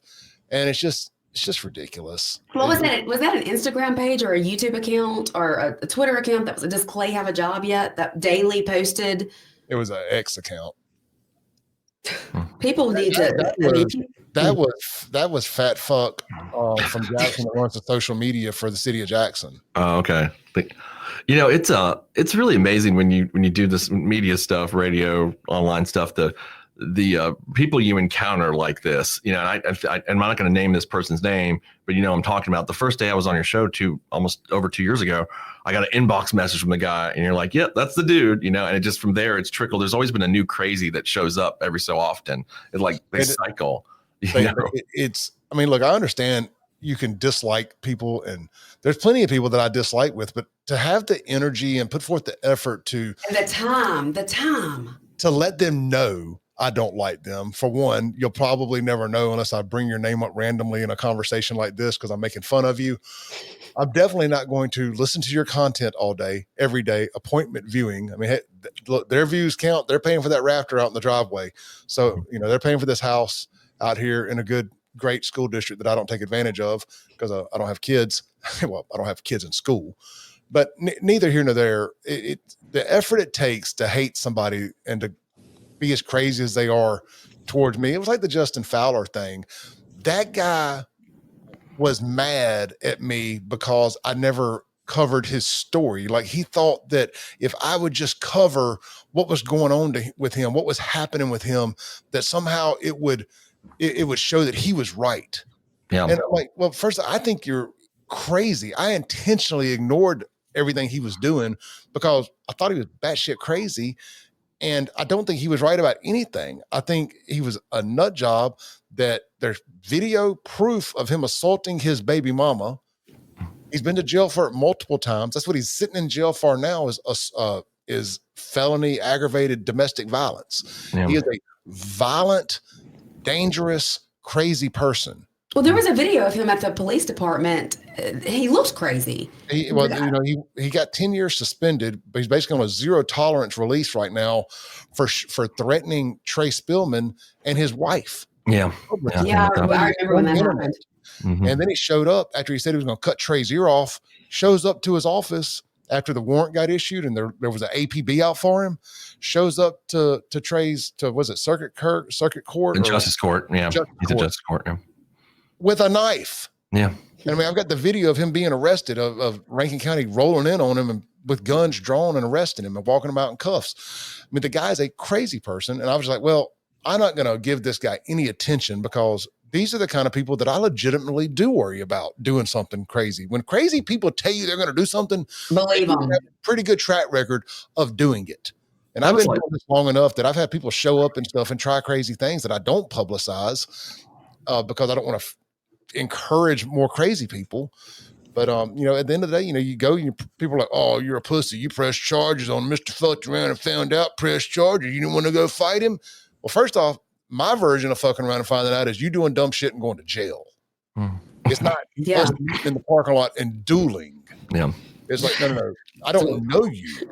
I've never, this guy just simply wants to start something with me because I am a public figure and he feels like I ignored his case and I didn't give him attention. And if I had just let him tell his side of the story on my platform, that everybody would think he wasn't crazy. And I'm not going to do that. He's paranoid schizophrenic, and I think he's right where he belongs in Whitfield right now. That's like the guy, if you all remember, about a year or so ago, that when we were talking about the Goon Squad stories, and he showed up. He called me because of that, and then I was like, this guy's kind of nuts. So I didn't really talk to him much more after that. Then he showed up in my office with like a rifle. Do you remember that? I sent you a picture of it outside the gate. Yeah, outside the gate. And was that the one that was like messing with Sutton too? And yeah, I don't remember exactly what happened there, but he's in jail right now too. Yeah, well, he ended up threatening to blow up the Rankin County Sheriff's Office after that, and then he went to jail for that. Yeah, he was actually working with Corey, or had just got fired working with Corey out of that dealership a couple of days before that. And I made a video about him, and his mom has sent me multiple messages like he's trying to get in touch with you in jail. I don't want to talk to these people. I'm not going to help them. There's nothing I'm going to do or say or conversation that we're going to have that is going to help their situation any. It's going to hurt it. They're best not talking to me. Yeah. David Funches says block them. Look, we have tried to block this one person from every account multiple times, and she somehow still finds a way to comment. It's insane to have that much time to spend on being obsessed with somebody who you say you hate. It's just crazy. Yeah. I've got them all blocked as much as I can. I think one of her accounts has slipped through the Shanae Jenkins, and I find it so funny that somebody who spends so much time calling me a racist has fake social media accounts that are basically blackface. Yeah, pretty much. That's exactly what it is. I mean, she's out there, her dad's super woke liberal jackass that was clowning last night trying to pay to get the statue moved, because of racism and stuff. And she gets on social media calling me a racist, but she's playing blackface with a fake African-American or black or whatever you want to call it, social media account called Shanae. I think there's more than just those two. I think she has more than just those two accounts. She has several. But I just find it comical that in her mind, what she's doing isn't racism. Yeah, I don't know what's in her mind, if anything, really. She's impersonating lowest common denominator, black stereotype. Yeah, she's the obsession complex she has is quite amazing. With it's quite all something. Three of us, to be honest. It's almost borderline scary. You're like, is this another one that if I could figure out a proper way to press charges on, like I did with Fowler. I mean, I pressed charges on Fowler because he posted a picture of my girlfriend with a threat towards me in the message. Right. And again, keep in mind, never had a conversation with this guy, never made a post about this guy, never replied to a single comment. And he's been begging for this for weeks too, by the way. I don't know what he got fired up about me for, but he decided that, to quote him, that he wanted all the smoke. And he got it. He got it. But my idea of smoke at 40, a month away from being 48 years old is I have friends in law enforcement, and I'm not scared to go down there. And not that being friends with any of them had anything to do with it. The judge had to agree that it was a threat. Yeah. You know, I went down there, pressed the charges. The judge looked at it, looked at the evidence, and said, you know what? This is a valid threat. I'm signing off on it. That wasn't a favor of any sorts. That wasn't me being in the good old boys. I find it comical. They think I was a supporter of the Goon Squad and all this stuff. That's been their narrative. I'm like, did y'all ever listen to the radio show? Yeah, y'all covered it pretty a lot. Y'all covered a lot of it. 27 episodes was dead. Just the title alone of the show. I went back and searched my Podbean account, and I used the term goon, and I counted 27 different titles. That don't even count other conversations that were had during that time about us dragging the Goon Squad across the coals. So I don't know how it's been confused that I somehow support the Goon Squad. And see, here's one of those jackasses here in the comments. They're like fucking Beetlejuice. You talk about them and they appear. Sorry, that was like Beetlejuice. I've never seen Beetlejuice, but I guess that. And it looks like Mr. Timeout's out of timeout right now. I mean, he'll be arrested again here in a couple of days. He got arrested about 4 times in 2 weeks, 5 times in 2 weeks over the last few weeks, twice in one day, which, I mean, kudos. Hey, Clay. OneTextLaw.com. OneTextLaw.com. Remember that. Clay, when I was filling in and producing for Kim, Thomas called. I was like, Thomas is alive. I thought he was dead. I did too. I had a funeral for him on there.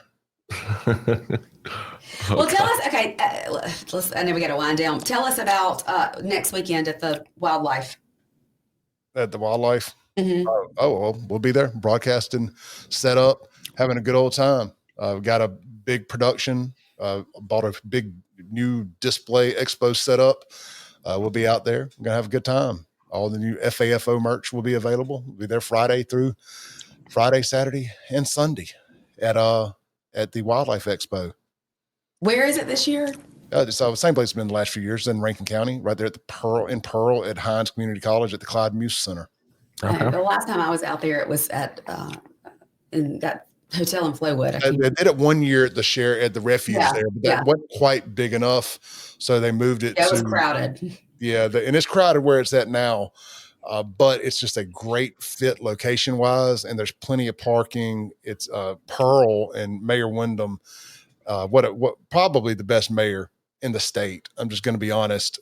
Mayor Wyndham's done a phenomenal job there in Pearl. I love Mayor Mary. Don't hate on her. Well, you know, here's what I think the difference is, and I don't have a problem with Mayor Mary. I don't like what she did with the marijuana stuff. She going against the will of the people. Now, I don't even care about the marijuana aspect. She violated the will of the people, but I think she got to build something from scratch, and Mayor Wyndham is rebuilding something. That's true. That's true. And they're both unique, and they both take a lot of work, and it's interesting. It's fun to see it happen. I don't think Jake is going to stay mayor as long as she has, and I think that's by choice. Where I think she may die in office, you know, and I hope that's 20 years from now. You know, I'm not wishing ill will on her at all. Right. And she's a lifer in that. She's kept Madison safe, you know, and she takes care of Madison, and she wants to do anything she can to protect Madison, which I respect. Sure. She, in her mind, she's doing right by Madison. I don't think there's any deep-rooted interest in certain things. I don't think she's doing things and keeping things out for financial purposes or this, that, and the other. I think that she's led by her beliefs and that's virtuous, and she thinks she's doing the right thing, and I can respect that, whether I disagree with it or not. Well, you know, Clay, she and I disagree on school choice, but I mean, I have a great relationship with Mayor Mary, but we disagree a lot on that one issue, but I still love her. I know she does do things that she believes is like Madison is her baby, and she wants to protect it at all costs. I mean, well, can you tell me a single local mayor, Democrat or Republican, that agrees on school choice? They're out there, maybe not in Rankin or Madison County, but they're out there. I mean, that even the ones in Jackson don't agree with it. Well, because they're idiots. From it the most. It's wild. And I don't want to get into an argument about it because we just don't agree on it. But I'm just. No, wait a minute. Last time I heard you talk about it, you were coming around. No, I said it was facetious. I was like, if you were ever going to get me to agree on it, it would be this, whatever it was I was joking about. But look, it's okay to agree to disagree. I mean, I don't have kids in school, so you do. So you've got a more vested interest in that than I do, And I'll bring you over eventually. You'll see. So, let's see. I've got Shaun, quoting InfoWars over here. So, Yeah, it's true. I'm persuasive. I'm reading some of the comments. I'm sorry. No, you are. I mean, look, we'll see what ends up happening. I just think that, and my stance is never gonna. It hasn't changed on it. It's that just because it may play well nationally, everywhere doesn't have a Jackson connected to it, and that's the aspect. The public school aspect is what hangs me up. I like everything else to do with school choice. I don't mind public money. I don't mind the tax money going to the private schools, and then the Democrats don't like that side of it. That part doesn't bother me. It's the public school to public school transfer from like a different district to a different district. That's the part I don't like, but I don't have a problem with any other part of it. The what are those other schools called? I'm having a brain fart right now. Charter schools. Yeah. What I understand about charter schools, I don't have a problem with, and I don't have a problem with me using my tax credit to send my kid to private school, because I don't think it's fair that people that don't have kids in school have to pay the taxes for the schools. I mean, I understand why it's like that, so I can't sit here and say I don't disagree with that. I don't agree with that, and then I'm disagree with being able to use that money for the private school. So, and Shaun, who has no kids, he's actually okay with that. What? That part of it, having tax money taken out from you when you don't have kids in school. Well, it already is. But you're okay with that. Yeah, right. Sure, I'm fine. But yeah, I mean, anybody owns a house, it's for the greater good of the community. Yeah. I believe the children are our future. Good schools matter. And that's why you see in the middle class completely deteriorated in Jackson. We are the world. Better schools, we prevent people like, the people that stalk us, right? And those kind of people. So if we had better schools, maybe we'd have less crazy people. Yeah, well, we had a big night on the stream tonight. Without the Facebook comments working, we still had over 100 YouTube comments I'm seeing here from Restream. So that's a pretty big night on the show. We'll take that. I appreciate everybody. I'm sure we had a big night over on Facebook too. So this is our second official night doing this. It looks like right now we're going to do this every Sunday through Thursday. We're taking Fridays and Saturday nights off. I'm glad you changed that. I was like, can we make it Sunday through Thursday, not Monday through Friday? Yeah, no, Shaun mentioned that today, and I was like, yeah, that makes total sense. Sunday is the big night. Sunday is when everybody's tuned in, I think. Yeah, and we'll see how that works with football season. Yeah. That's true. Yeah. When football. But as of right now, especially through the dog days of summer, I am A-okay with the more we stream at nighttime, the better off I am with it. I ain't got y'all want to do your sports show, that's fine. I'll just stay out of the room. Y'all go for it. Well, we did agree that if we do the sports show this year, it won't be on location anywhere. That was a big effort we put. But look, I'm glad we did it. I don't regret any of it, because I think getting out there and doing that and putting in that work, that opened some doors for us too. So, I think the problem was nobody could hear you guys. And at the locations, they couldn't hear what you were saying, so it was. Well, but they got to see you. So traditionally, when I've gone to live remotes like that, you couldn't hear the people there. They were there to promote what was going on there. They weren't necessarily there to be the entertainment for the people there. Because then you end up running into the problem of the people who were just there for burgers, beer, and football. Why do they have to hear these two assholes over in the corner talking? Right. Yeah. So it's like a catch-22. But I mean, I do want to do an event where we are the headliner, where we are the entertainment, and if you're there, you have to hear us, whether you want to or not. Yeah. If you're there, you understand that we're there to be we're doing a town hall type podcast. Yeah, so, absolutely. Looks like there's a fight going down in the comments over here. Yeah, well, I mean, I saw one of the whistleblowers stirring things up. So yeah, Mama. Somebody's Beetlejuice. Somebody's threatened to end Michael Applewhite, so and his kids. I mean, you might want to get out of the comments, Michael.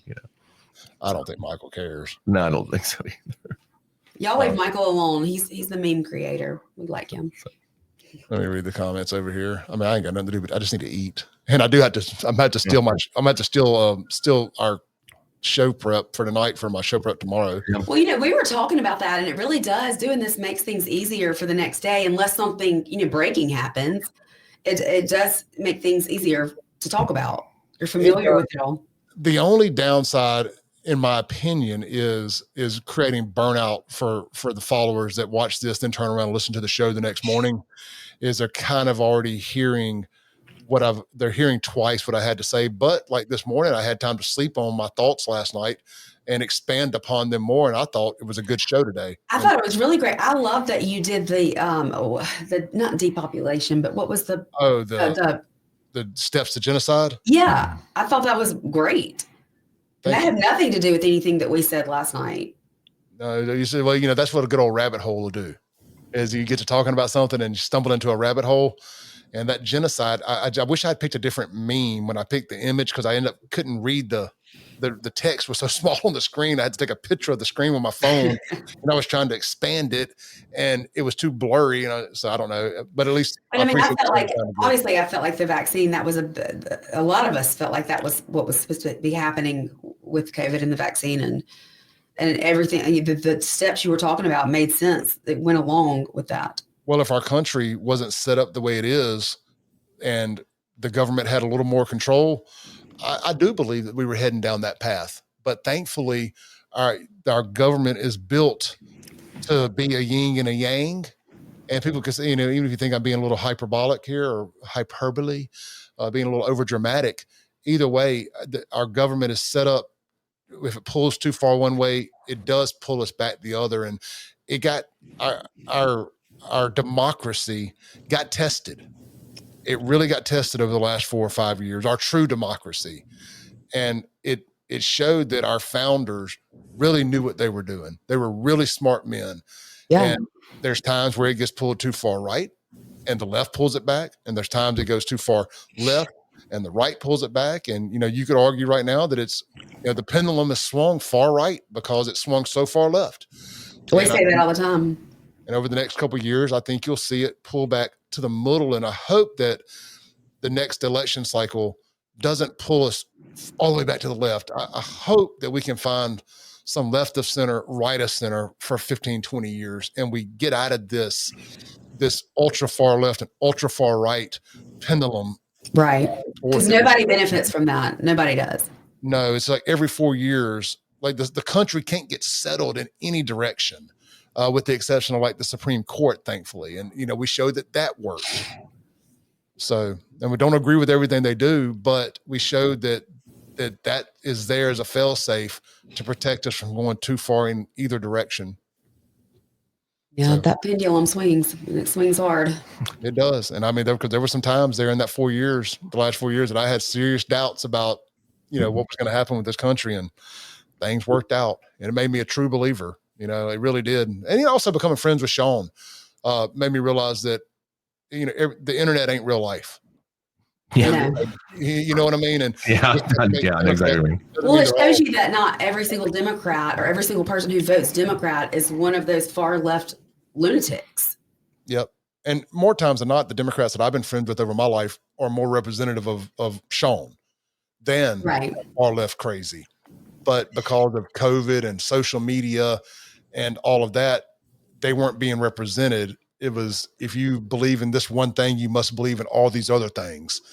And it was nice to get back to finding somebody who you could agree to disagree with on a few things, but agree with so much more than you disagree with. And somebody was talking to me about Shaun that knows Shaun the other day, and I thought it was the biggest compliment, because while they were saying they don't agree with him on all of the issues, they feel like he has such a bleeding heart for people, and that's why he cares about immigrants, and that's why he cares about healthcare for all. He just cares about people, and I think that that's a huge compliment. That's who he is. He's just a caring person. Yeah. Yep. Shaun, we're talking good about you, brother. Yeah, I appreciate it. I try to explain to him, though, that we can't. Somebody has to pay for these things. Yeah, that's it. Mm-hmm. Yeah. Yeah, exactly. Right. All right, guys, I got to get to bed. Yeah, it's in that time. Thank you, everybody. We are downloading the audio version of this, and I'm throwing it up on my podcast, That Clay Edwards Show. So if anybody misses it and just wants to listen to the audio version, it's there. I believe Shaun and Lindsey are going to possibly start doing that as well. Yeah. We'll make sure that they know how to do it. And I'll be back on the radio tomorrow morning, 7 a.m. to 9 a.m. And they'll be on the radio on WYAB from noon to 1. And then we'll be back here tomorrow night. As close to 8 o'clock as possible. Yeah, that's the plan. 8-ish. 8-ish. It'll be 8-ish. We keep saying this is only going to be 45 minutes to an hour, and here we are, 2 hours to the second. And we're 30 seconds away from 15 seconds away from being 2 hours to the second. Y'all like, share, tell your friends, do all the things. Mm-hmm. Yep, and we will see y'all back here tomorrow evening. Peace. See ya. Bye. Bye.